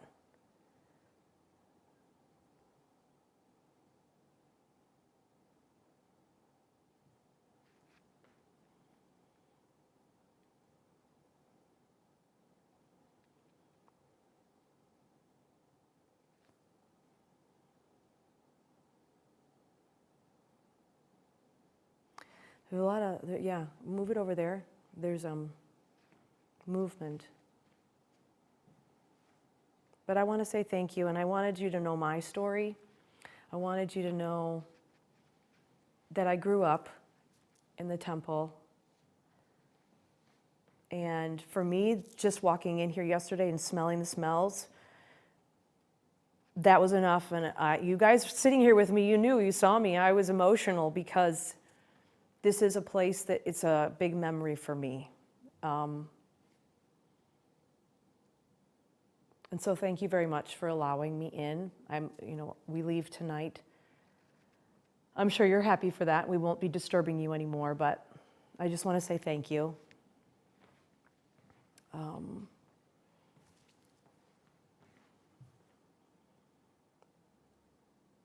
I don't feel George up here right now. What I did, it sounded like I was picking up on somebody named Gregory. A Gregory. And I mean, other than the blinking computer light, it is pitch black in here. Are you getting a pain? Yeah. I got pains in my back. Are you okay? Yeah. If you feel anything else. So thank you very much for letting us bust into your home. I'm sorry if there was any offense of us being here or intruding or sitting or stepping where maybe you didn't want us.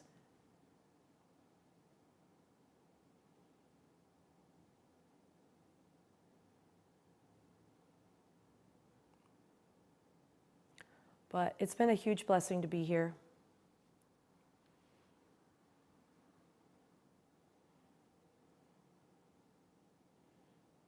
And thank you. Ready to go?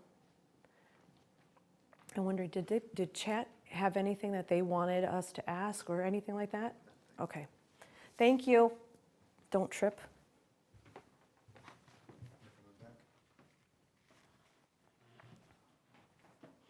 Thank you.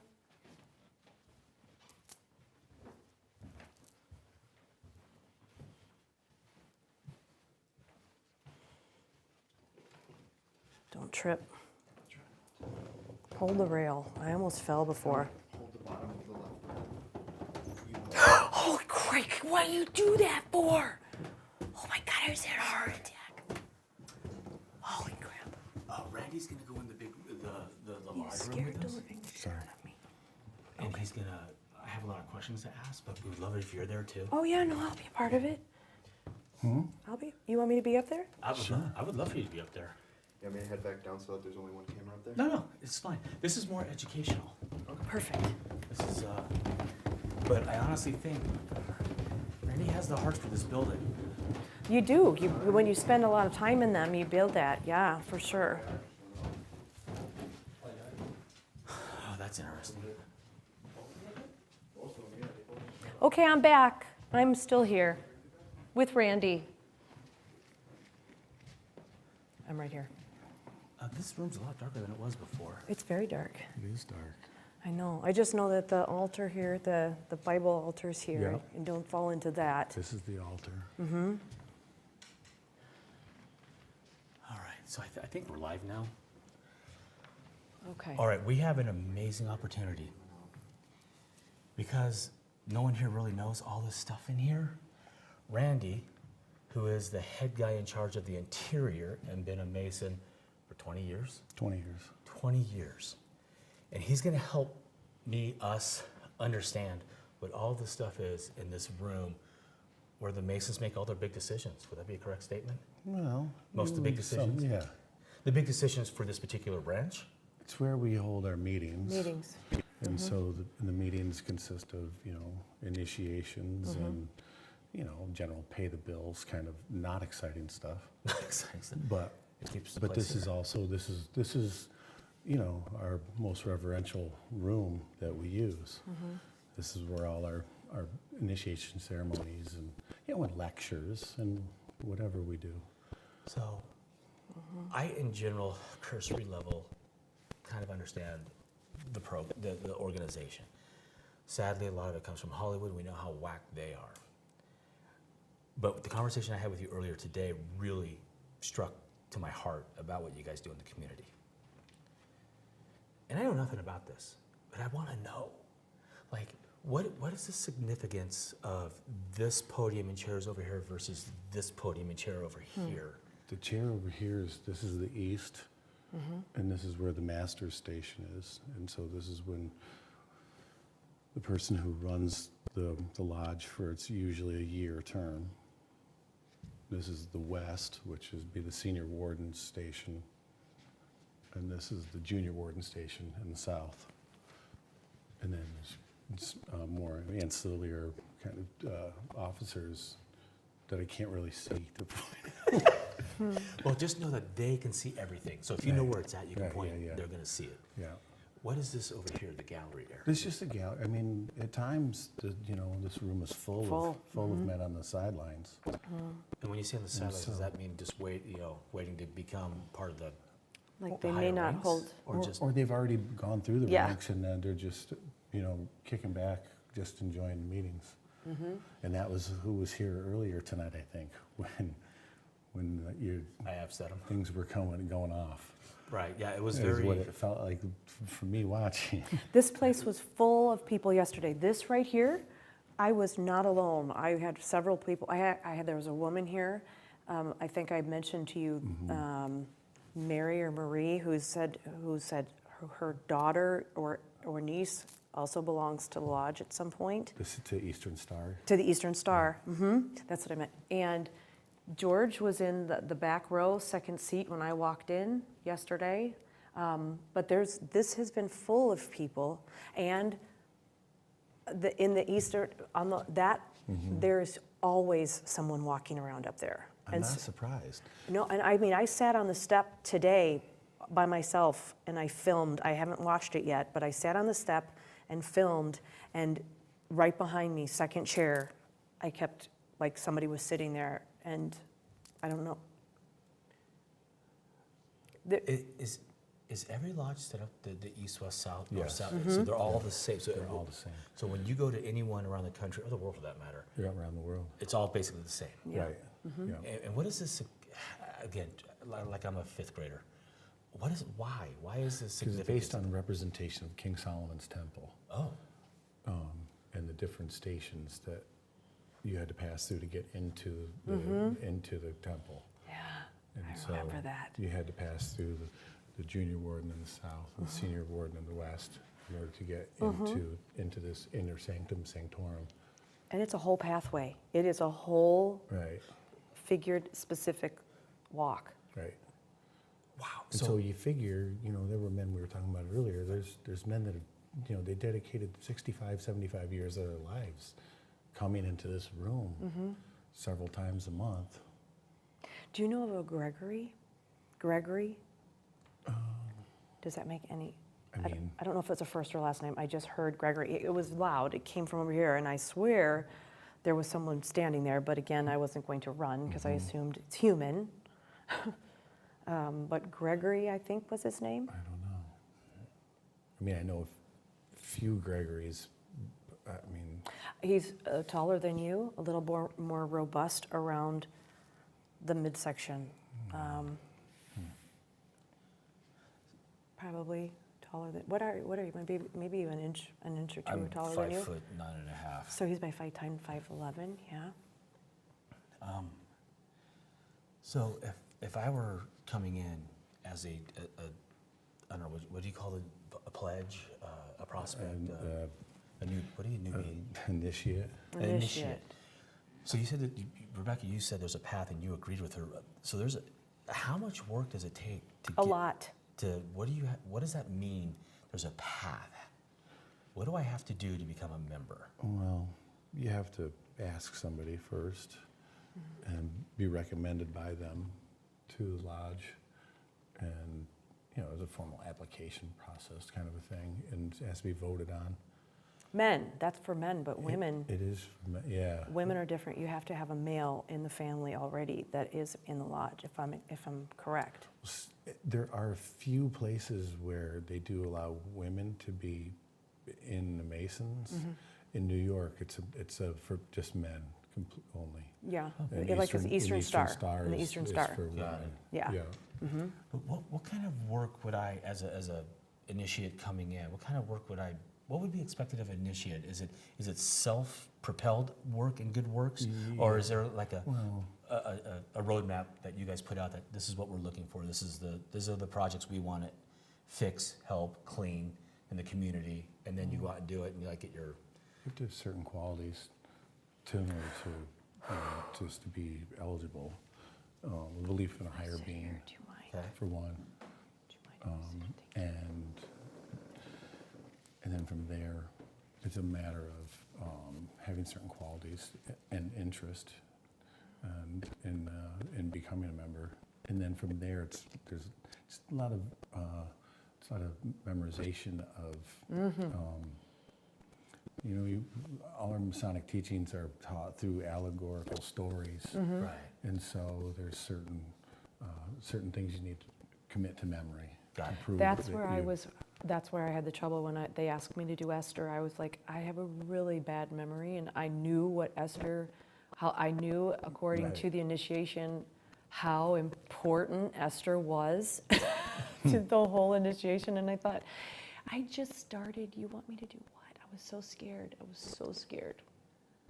But it's not meant to be scary, right? No. It's just I meant was to show nervous. dedication. No, But the but problem is, people- it's because it's so important. It is a ceremony, and like he said, the word reverence, I was afraid of screwing that up. I was so afraid of screwing it up. Yeah, and that's people freak out about trying to memorize something. And so, once you get beyond that a little bit, some people just can't memorize, and that's okay too. Yeah, I don't do You it. work around it. I'm about three words, and I can't. Dyslexia, it's a beautiful thing.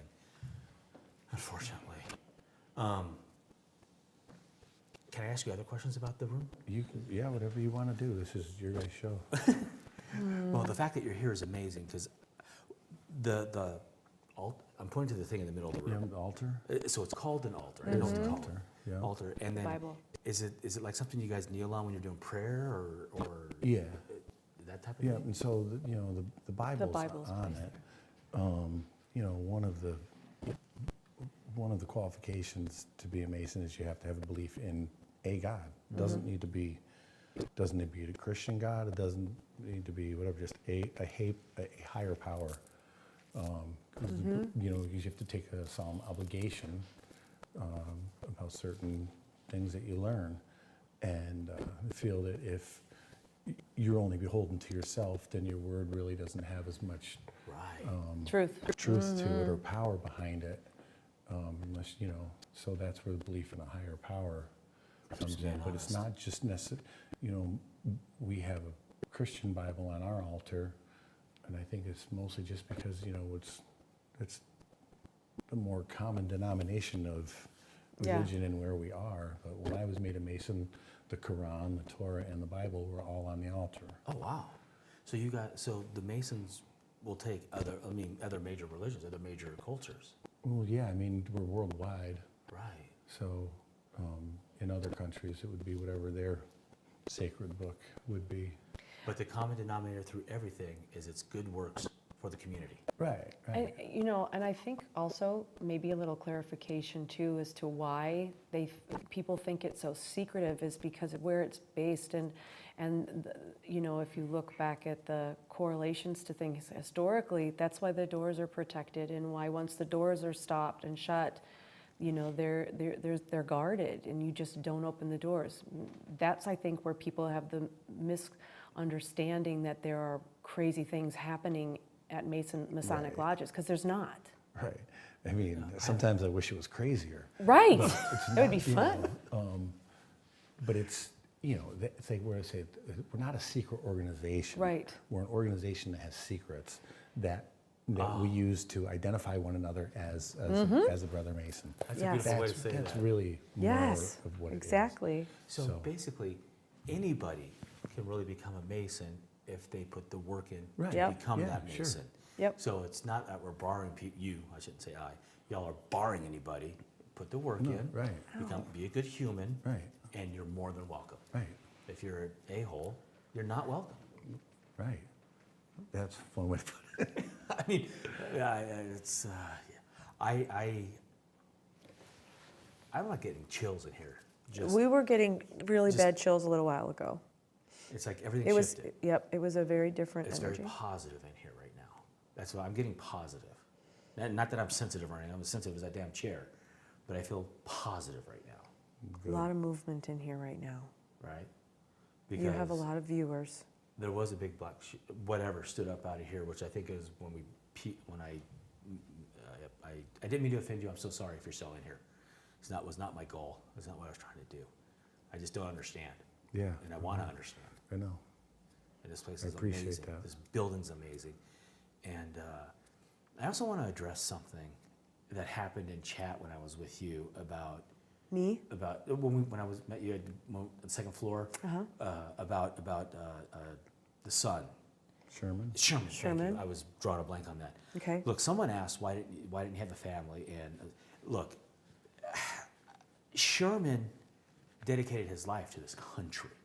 He chose to work and invent stuff that gives us the lifestyle we have right now and have this building. That camera that he developed for the Air Force has won wars and given us intelligence that allowed us to defeat our enemies before our enemies even thought about doing something. Very cool. He chose to work and be a man of the town and have a good life. I mean, he was at the galas in New York and all the big fancy stuff, and he also knew a lot of powerful people. He was powerful himself, but he chose to work. And if the one thing you look through, the men that changed this country, Ford, Rockefeller, the Fairchilds, the Fairchild family in general, you can go through and name them all. The one thing they have in common is they were all hard workers. That's what George said earlier. Hard workers Yeah, I mean, that sacrificed their family to grow a business that changed this planet. I'm sorry, you go back 250 years before the Industrial Revolution, and the human race was nothing. The last 250 years is when most of the major advancements, cancer treatments, medical devices, cars, planes, spaceships, they all last 150, 200 years. And it's because of men like Sherman, his father George, the Fords. Every one of them wasn't perfect. We all know, none of us are perfect. Right. But they did stuff and they sacrificed stuff. He chose to sacrifice having a family to make this place an amazing country to live in, which we're kind of shitting away right now because we've been so spoiled off of the back of men like that's work. That's my personal opinion. They were hard men making for good times so that we could become lazy and make bad times, and that's where we're at right now. And you know But what? That's why he chose not to have a family, because he chose work. Yeah. And instead of being like some of these a-hole selfish guys today that want the family, want the kids, and then disappear 16 hours a day to go work and build their empire, and they didn't do that. He didn't do that to some family. He chose to work, and that's what he did, and it was amazing. And to this day, we are still benefiting from the stuff that he invented, or his companies invented, or someone that he trained invented and did. So I wanted to address that because I didn't understand how that was going to go down. And then watching the people in chat, the people in chat that said negative stuff, you guys can go, yourself. Well, earlier today I was up here, I was saying, and again, it was recorded. I haven't gone back and watched it, but I was sitting here talking to George, and Bradley kind of came up, and I said, "Bradley, is that you? Come on in." And George started asking him questions and said, "So what do you do for a living?" And I actually answered before that and said, "Well, he's going to school." I said, "For something you might even like. He's going for homeland security and protection of of our country and computer science and so forth," which is totally, and that was the conversation. So when he came in, he started questioning him, and I said, "Tell George what your perspective is on things." And when he started talking, George cut him off and goes, "Nope. You have to," he said, "you have to work hard." What was that? Was that you? Yes? Yes. He goes, "You have to work hard." He goes, "And sometimes you may have to step on someone to get the business done. And good business doesn't mean people don't get hurt. But if you want to succeed," he says, "it's all business." And he said, and then he started talking about the Carnegie's, Rockefeller, J.P. Morgan. He started talking about all. He goes, "If you want to be in the upper echelon, then you have to reach for that." And he really kept shutting him down. And I was like, "I swear it's not me telling you this stuff. It's him. And he's saying things that I wouldn't say." So, I don't know. It really was a different mentality back then. It really was compared to where we're at today. Oh, of course. I am so blessed that I have a son that's willing to come out, jump on a plane, fly with me for no money right now, and work. And he's been working for 16 hours today. I have a little independent construction business back in California. I can't hire people. Kids don't want to work. They don't want to learn a trade. The J.P. Morgans, the Shermans, they were a different breed, and we don't really have any of them right now, I don't think. And I don't know how we fix that. I really don't. Okay, I'm sorry. I have to, my blood sugar just, when I'm doing this work, sometimes they'll pull on me. And so whoever is here is just, I have to go, because I have to go get something to eat. Go with your mom. We'll give her time to get down there, because I do have a couple more questions, if you're okay. Yeah, of course. All right, so I just want to ask about this room, because this room fascinates the hell out of me. Don't trip. Heck out of me. I have to get something, my blood sugar just Okay, dropped so you have the very gallery. quick. Now, are these part of the gallery here? Yeah. So this part of the gallery is extra seats. Right. So the things that are on the big, they look like a half of a bowling pin that are on the altars. It's a gavel. It's a gavel. So basically, do they? And I swear I have. They may be stupid questions to you, but they fascinate the hell out of me. I can show you. Oh, can we? Sweet. I want to know how they bang. Is it up and down, or do they actually bang them on the side? Yeah. No, it's Stop, it's Tyler. just Stop, that- Tyler. Stop, Tyler. Stop, Tyler. It's like, Oh no, film this, Tyler. you see it?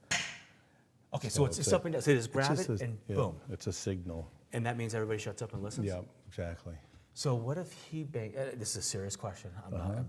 What if he bangs one and he bangs one at the same, They don't. They don't? This is the only one. This is the There's- guy with the power. Yeah, and so there's the only time, well, there are times when that power is transferred to somebody. If he tells that person to tell somebody, Got to it. address somebody, then it's a signal to have people rise or to sit. Got it. So can it be like how sometimes we see in the House of Representatives at our federal level Congress, Yeah. when Nancy Pelosi then, and now it's McCarthy, when they go, I'm not going to be in today, I anoint so-and-so, they have the power, can he do that? Yeah, yeah. And then they run the meeting for that Yeah, night. and they would run the meeting, right. But do they And run it's the meeting also from that kind of chair the thing- or this chair? No, from this chair. Okay. And it's also just a call to order also. If, sometimes, What the? Is there anybody over there? You heard that, right? You hear that? yeah. Jesus. Did that make you get a little... Or was that just me that freaked out? I spent so much time in this building, it doesn't. So who is that? Because I can't see. It's your brother.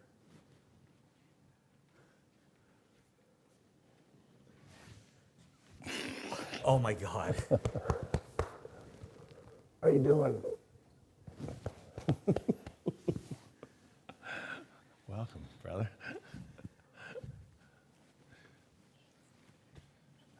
I still can't see who it is. Is it Wayne?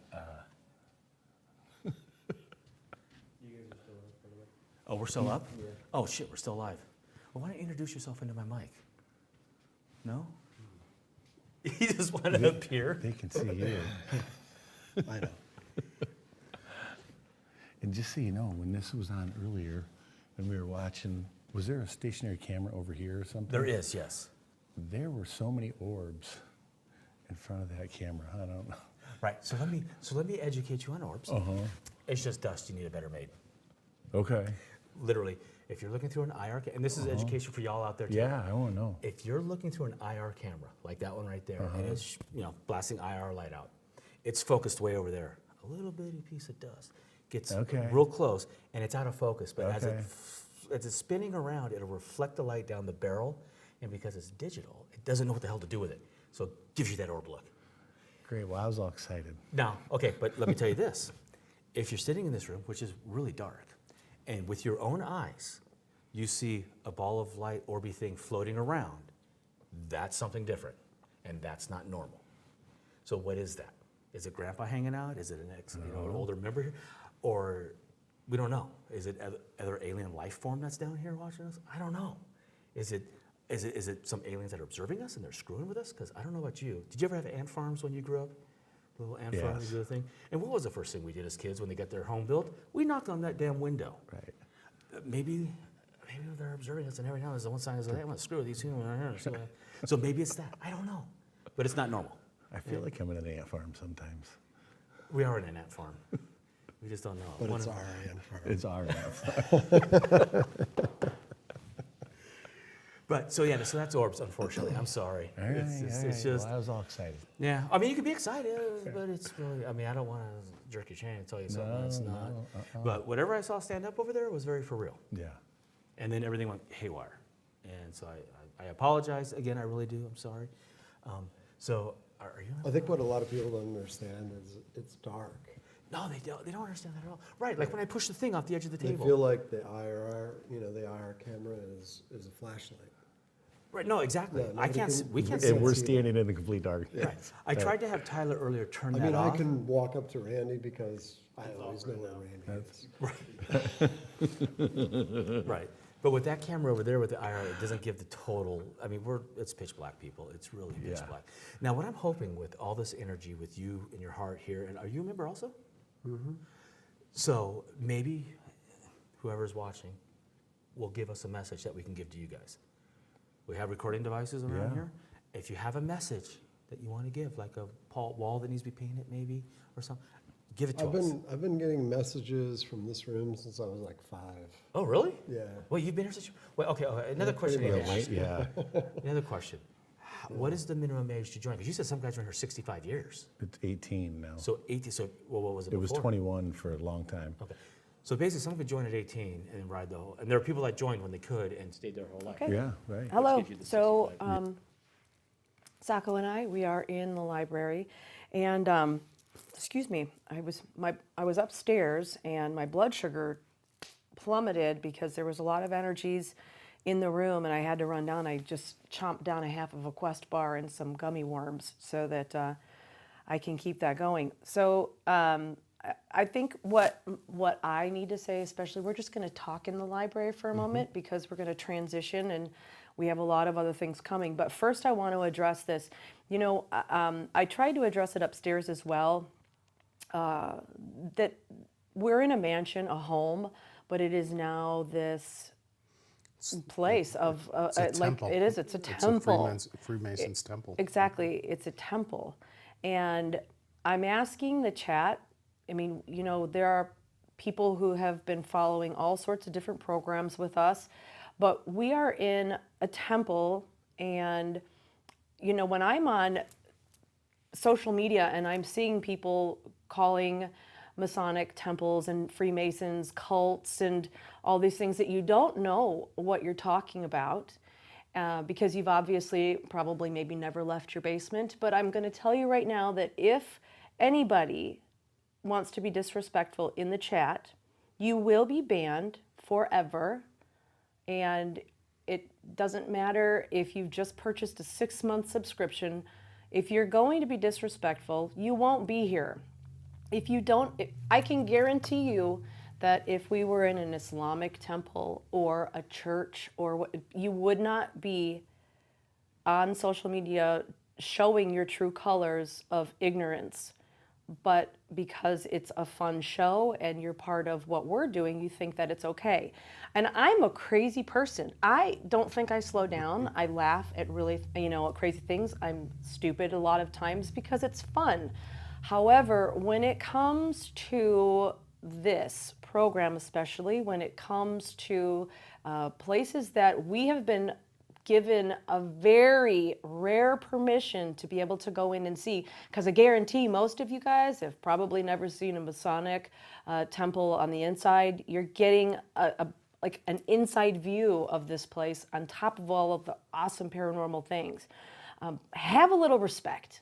And if you can't keep your mouth shut or your fingers from typing stupid things, please just go away. Don't type. Don't type. That's right. So JV and I were talking earlier what a privilege it was just Yes, to be in here. it is a privilege. So I've lived in this area Exactly. for boy, I'm probably getting on almost 40 years, 38 years. I've lived in this area. I've actually lived down the block from here. This is the first time I've ever been inside this building. Oh, I can't imagine. Because it's not open to the public. No. It's not for anybody to come in. And this is a real privilege coming inside. And I can't tell you how many times I pass this place and just did not know what it was. Oh my what it was gosh, all I stood about. out there for 5 minutes and I couldn't wait to get in here. I literally said, I can't wait to go in and smell this building because they all smell the same. And for me, walking in and smelling it was pure nostalgia. I was upstairs crying within 3 minutes of being in here because I felt the energy and the memories, and I knew what all of those smells compiled meant. And we're lucky to be here. You, viewers, are lucky to be here with us right now. And the fans can really help out, right? Because we're setting a stage here of what the show is about, and looking at this is really respecting history. It's honoring history, and by what I mean history, the people that were part of this history, which is who we're trying to connect to. Yes, exactly. And that's what that is the whole basis of why I wanted to do this in the first place, is showing the stories of the people, getting them to talk, finding out what's going on in their stories, and present the reality of it's not always demonic. It's energies, and it's human people that are here. And if they're standing here listening, and someone had asked while I was up in Sherman's room, who knows the history of this building? As you all know, I walk into these things completely ignorant because I don't want any pre-knowledge to taint what I am picking up on. And so, no, obviously I don't know the history, so trying to communicate with things and get that through and still be respectful, that's the basis of this show. Is there, okay, a reflection here? Because a couple of times I've seen a movement right across in front of the fireplace. So there was definitely a shadow of some sort. Twice I've seen it. Yep. I was trying to discern, the activity outside versus inside, but this, did you see that? Yes, I saw that too. I just saw that move that way. Okay, that's not me and you. Right, no. Okay, interesting. So, just know that in the future, our chat members, please just have fun in the chat, but be respectful, not only of us, but also of the buildings that we are investigating. Very important, because your words do hurt people. Oh, you're going to come in with us? Cool. I thought I heard something. Okay. Well, there was a shadow across right behind you. Yep. Right where you're standing. It went, okay, be careful right there. Yep, there was a table or something right there. But something like moved right across where you are right now. A couple of times we both saw it. And I haven't been in here really yet, I don't think. Unless I was in here last night maybe for a few minutes, but. Yeah, I came in before JV and I toasted George.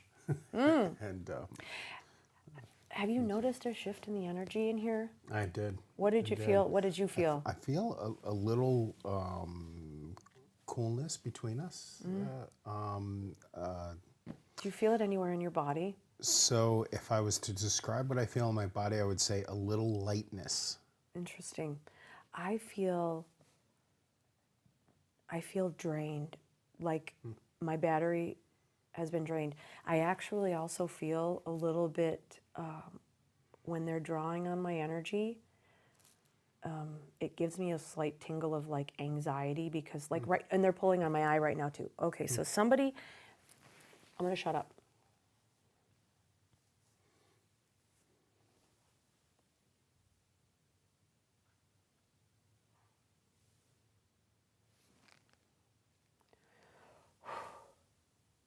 That was me breathing, but somebody has been pulling on my energy. It was hitting me in the gut, pulling on my energy, draining me even while I'm sitting here.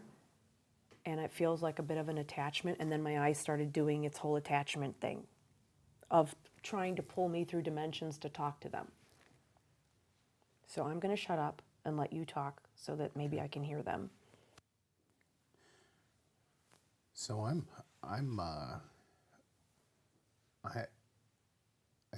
I feel like shifts in energy, and I'm not that, that's not usually what I feel on a regular basis, but it does feel like there's movement in here. It feels like there's more people in the room than there are. Yes, it does. It that's- feels heavy. It feels very heavy. There's someone walking in the other room. Mm-hmm. Can you imagine this room in candlelight? Free electric, Oh wow. right? It's, Was that possible? incredible. Am I correct on that? yeah, no, Historically, it would be that. Sure. we were talking maybe Yep. oil lamps and stuff. Yep. Fireplace. They probably had oil even piped in. A Oh, wealthy family, It's, interesting. Did you have oil piped in the way he said? I don't think I've ever investigated anywhere with so many people where I've been physically barraged and accosted.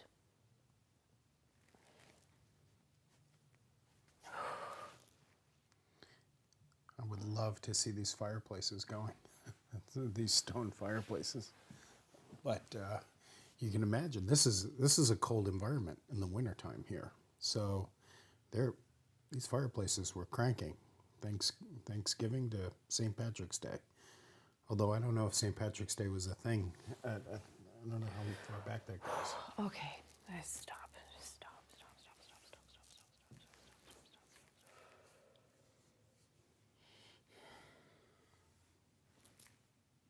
What was that? Did you hear a who? Like I heard a whoo? whoa. Yeah, that's what I heard too. What was that? Did anybody else hear that? It sounded like it was behind us. I heard it. Whoa, or something like that.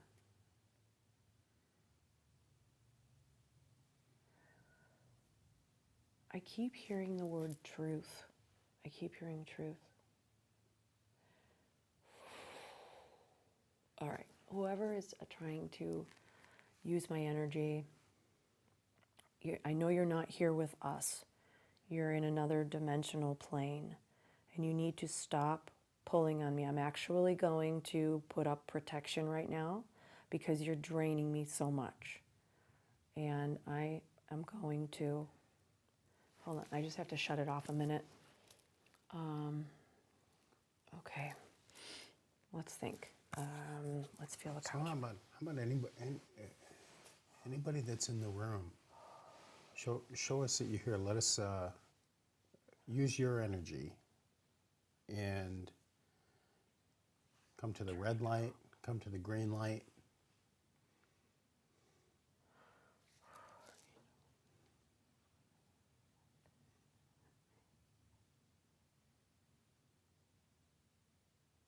I'm pulling all my energy in real quick.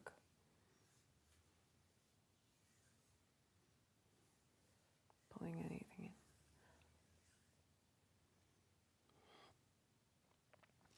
All right, let's change the subject. I feel like I can't, right now, I can't try to figure, I've been sitting here trying to discern each and every person that's in the room with us, and I think that's the problem. So I'm shutting that off real quick, and we're just going to say, okay, instead of using me, we have electronics here that have batteries.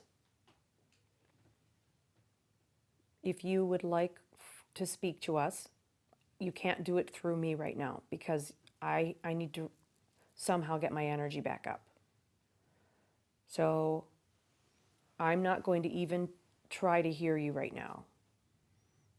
Can you please use one of these devices here and let us know? I can't even think right now. It's like my brain is fried.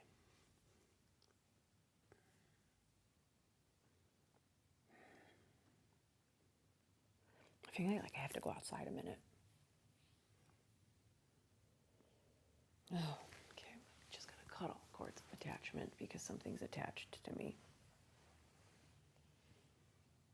What was that? That went all the way around the room. It did. That's, I watched it with peripheral. Is it a car? I think it's a car, but I didn't think a car could go all the way around the room. No, we have the curtains pulled. Right.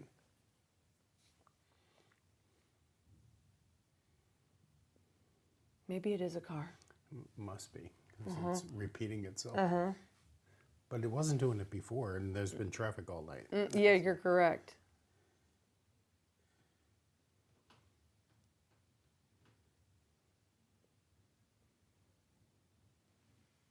They're coming from down upstairs?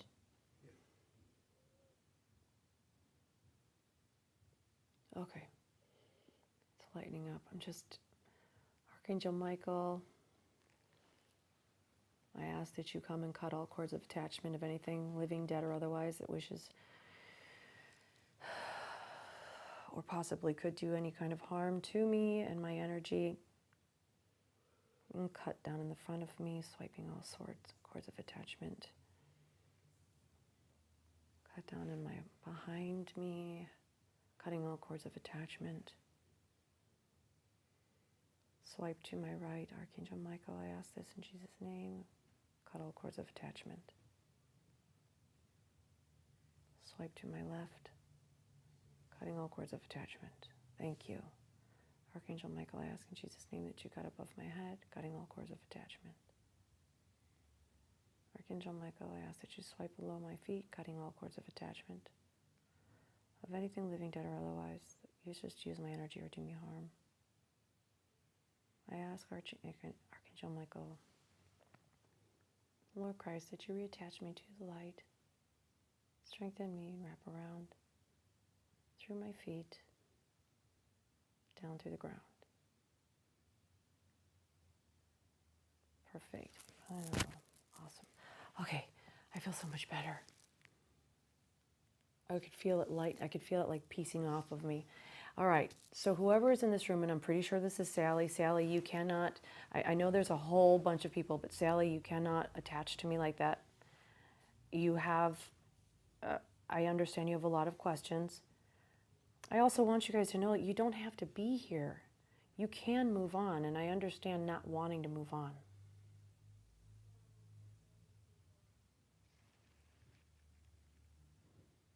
But you don't have to stay here.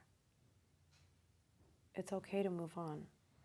It's a beautiful home. I could see why you'd stay. Do not, nope. All right.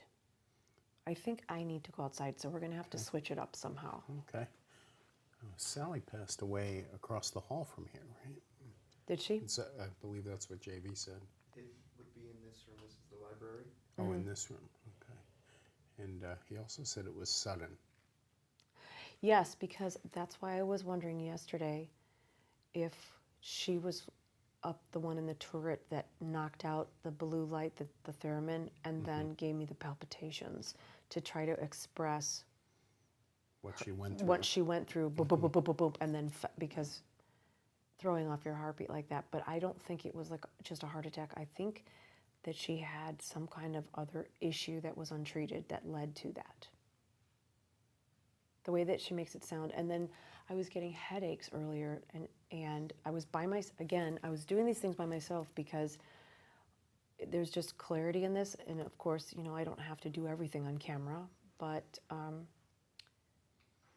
she was talking about headaches. So I'm also wondering if maybe she had migraines. And then George said she was very whiny, like she whined a lot. And I asked him, do you think maybe that there was a health problem that was very uncomfortable for her that was left untreated, maybe because they didn't know what it was at that time? Like an autoimmune disease. Right. How well known were those back then, you know? I can't, my eye's getting pulled on again. All right.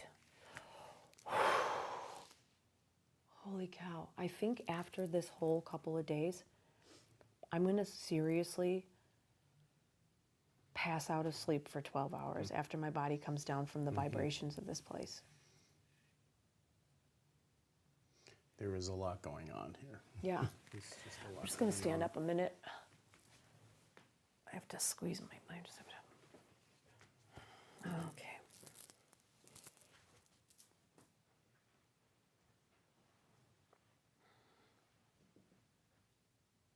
Thank you for sharing your stories with us. I don't even know what time it is.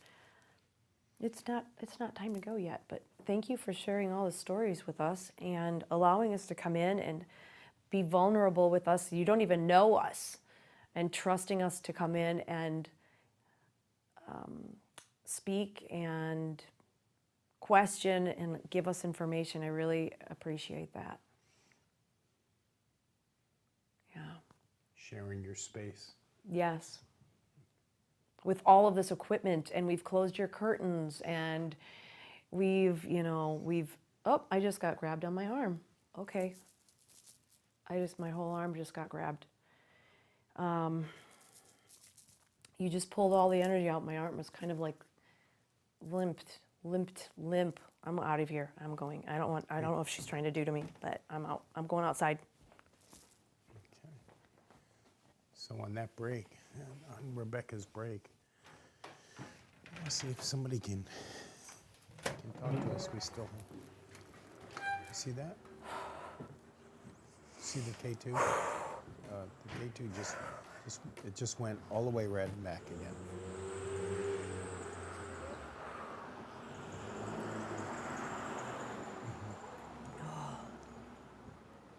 It had been sitting solid green like that since we put it there. Yeah, no, I got all the way up the scale. I got this. Oh, really? Right here, yeah. And then my arm kind of went weak, and I started feeling like she's trying to convey can you do that again? A stroke or something. The headaches. She's trying to get me to understand what she went through, and I'm just done with that. Yeah. Sally, no, I'm just have to detach her from me. Can you show us that you're doing say hello? No, air. I needed air. Whoever else to finish that can finish it. I just want to make sure you're okay. No, I'm okay. I just needed air.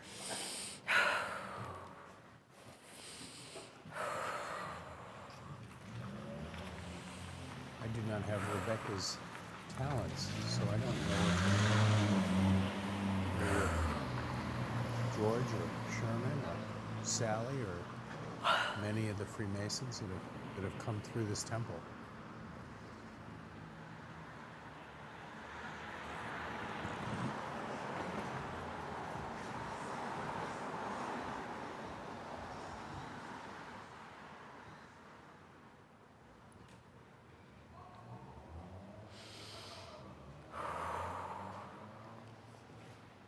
If this was your home, can you show us?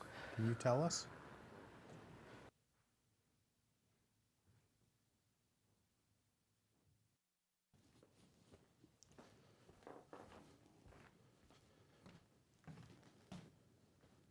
They really did leave you in here by yourself. They did. Did you see anything? Anything going on? Yeah, but so Rebecca left. She was there. I think there was a lot going on for her, and to the point where she had to get some air. She had to get up and get outside.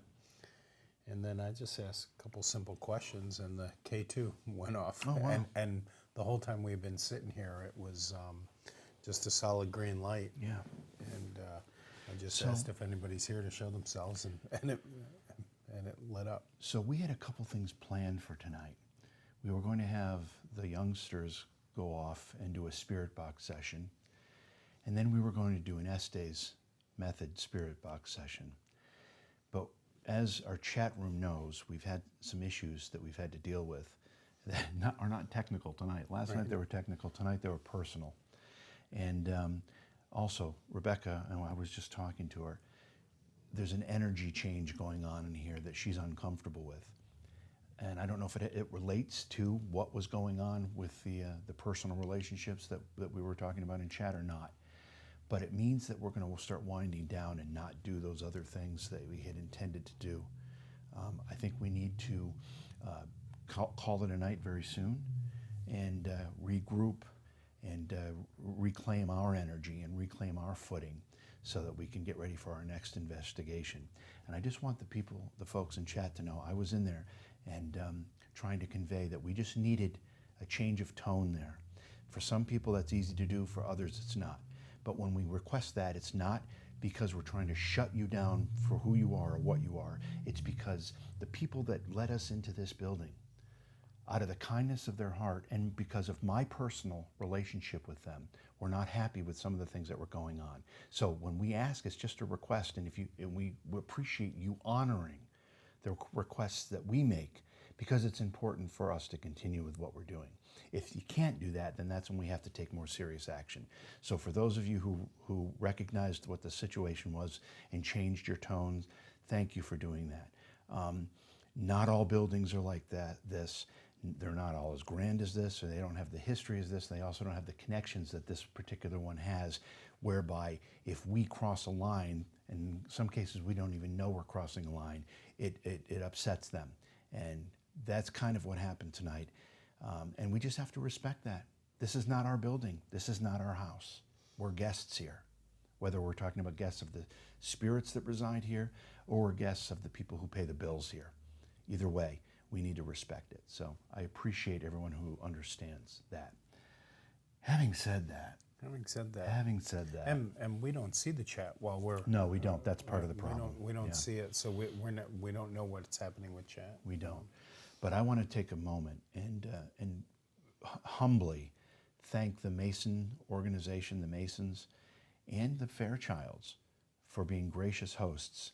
And I also want to apologize if we did step over any lines. We just weren't aware that we were doing it at the time. So again, we are very humbly thankful for being allowed to be here. This is a gorgeous place, and we're very, very pleased that we were allowed to come in. And I hope the people watching got just a glimpse of that beauty. Mm-hmm. It's hard sometimes in IR. It's hard focusing on the decor when we're talking about ghosts and REM pods. But I hope some of the beauty of this place and the grandeur of it and the stature of it came through during our investigations. So you get off scot-free. You don't have to go down in the basement with a blindfold and sit there for an hour, like we had talked about earlier. Oh, thank goodness. Thank goodness. Was that the plan? Yeah. So what I want to do now is I'm going to get, hopefully Rebecca's okay, because she had some stuff going on, but we're going to check with her. We're going to get Brett. We're going to assemble and wrap things up in the hallway here in just about a moment. I'm going to ask Vax or James at our command center to maybe go to some of the static cams while we make a move back into the main hallway. So thanks, everybody. Whoa, as we say that. That's wow. Now, is that an affirmation? Is that them saying? Is that them saying thank you for being here? Thank you for respecting what we were asking? I hope so. Or is it get the hell out? Yeah, it's one of the two. You're right. But it's one of the two. It's funny. When you and I were together last night, and it went off in the dining room, and Yeah.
All right, so here we are. What a night for a lot of reasons. Once again, I just want to express for the team here, the team behind the cameras, that we are so appreciative to have been allowed to come into this building and present it to you, whether it was because of the spirits or because of the history or because of the decor, how gorgeous it is. We are very grateful and honored to have been allowed to be here. Now, first thing I need to know, are you okay? Yeah, I had to go off and my vision and everything was messed up. I got grabbed in my arm, and I think what she was trying to convey was a possible stroke, because earlier she was talking about her head hurting.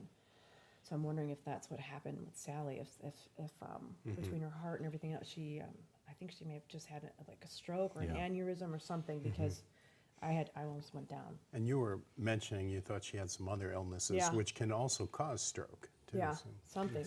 Now, Sako, you just dodged a bullet. You don't have to go into the basement with the blindfold Yes, for thank an you. hour with your hands tied behind your back. Right. So I don't know if that makes you happy or you're missing out on the adventure. I You don't know, how you feel. I'm sure I'm missing out on something, but I won't lose sleep over it. We are disappointed, obviously. We were going to have the youngsters go off and do some stuff. We were going to do an Estes box session. Yes, I just hit you in the boob. I don't know if I should enjoy that or. We're disappointed that we're not going to be able to do that tonight. But all in all, I mean, some tech problems last night, but some really cool stuff happened.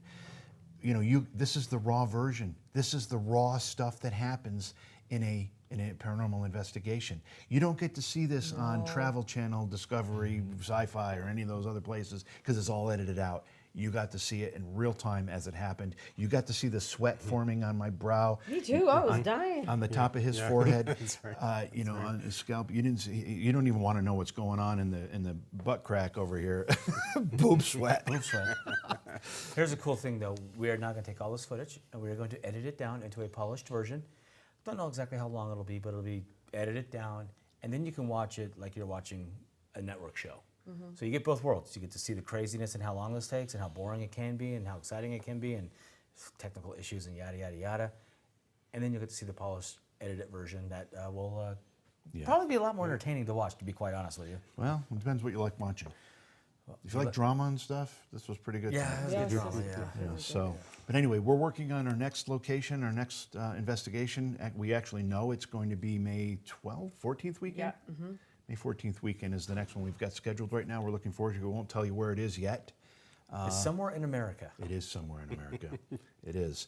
And we're looking forward to that one. In the meantime, Rebecca will be on the channel doing some readings. I'll be doing some interviews. Britt's going to be doing some tech stuff or maybe dancing videos. I'm not sure what he's got planned. I have a feeling that editing is in my life for the next 2 weeks. You are going to be doing some editing, yes. So in the meantime, please follow, like, subscribe, and share the channel.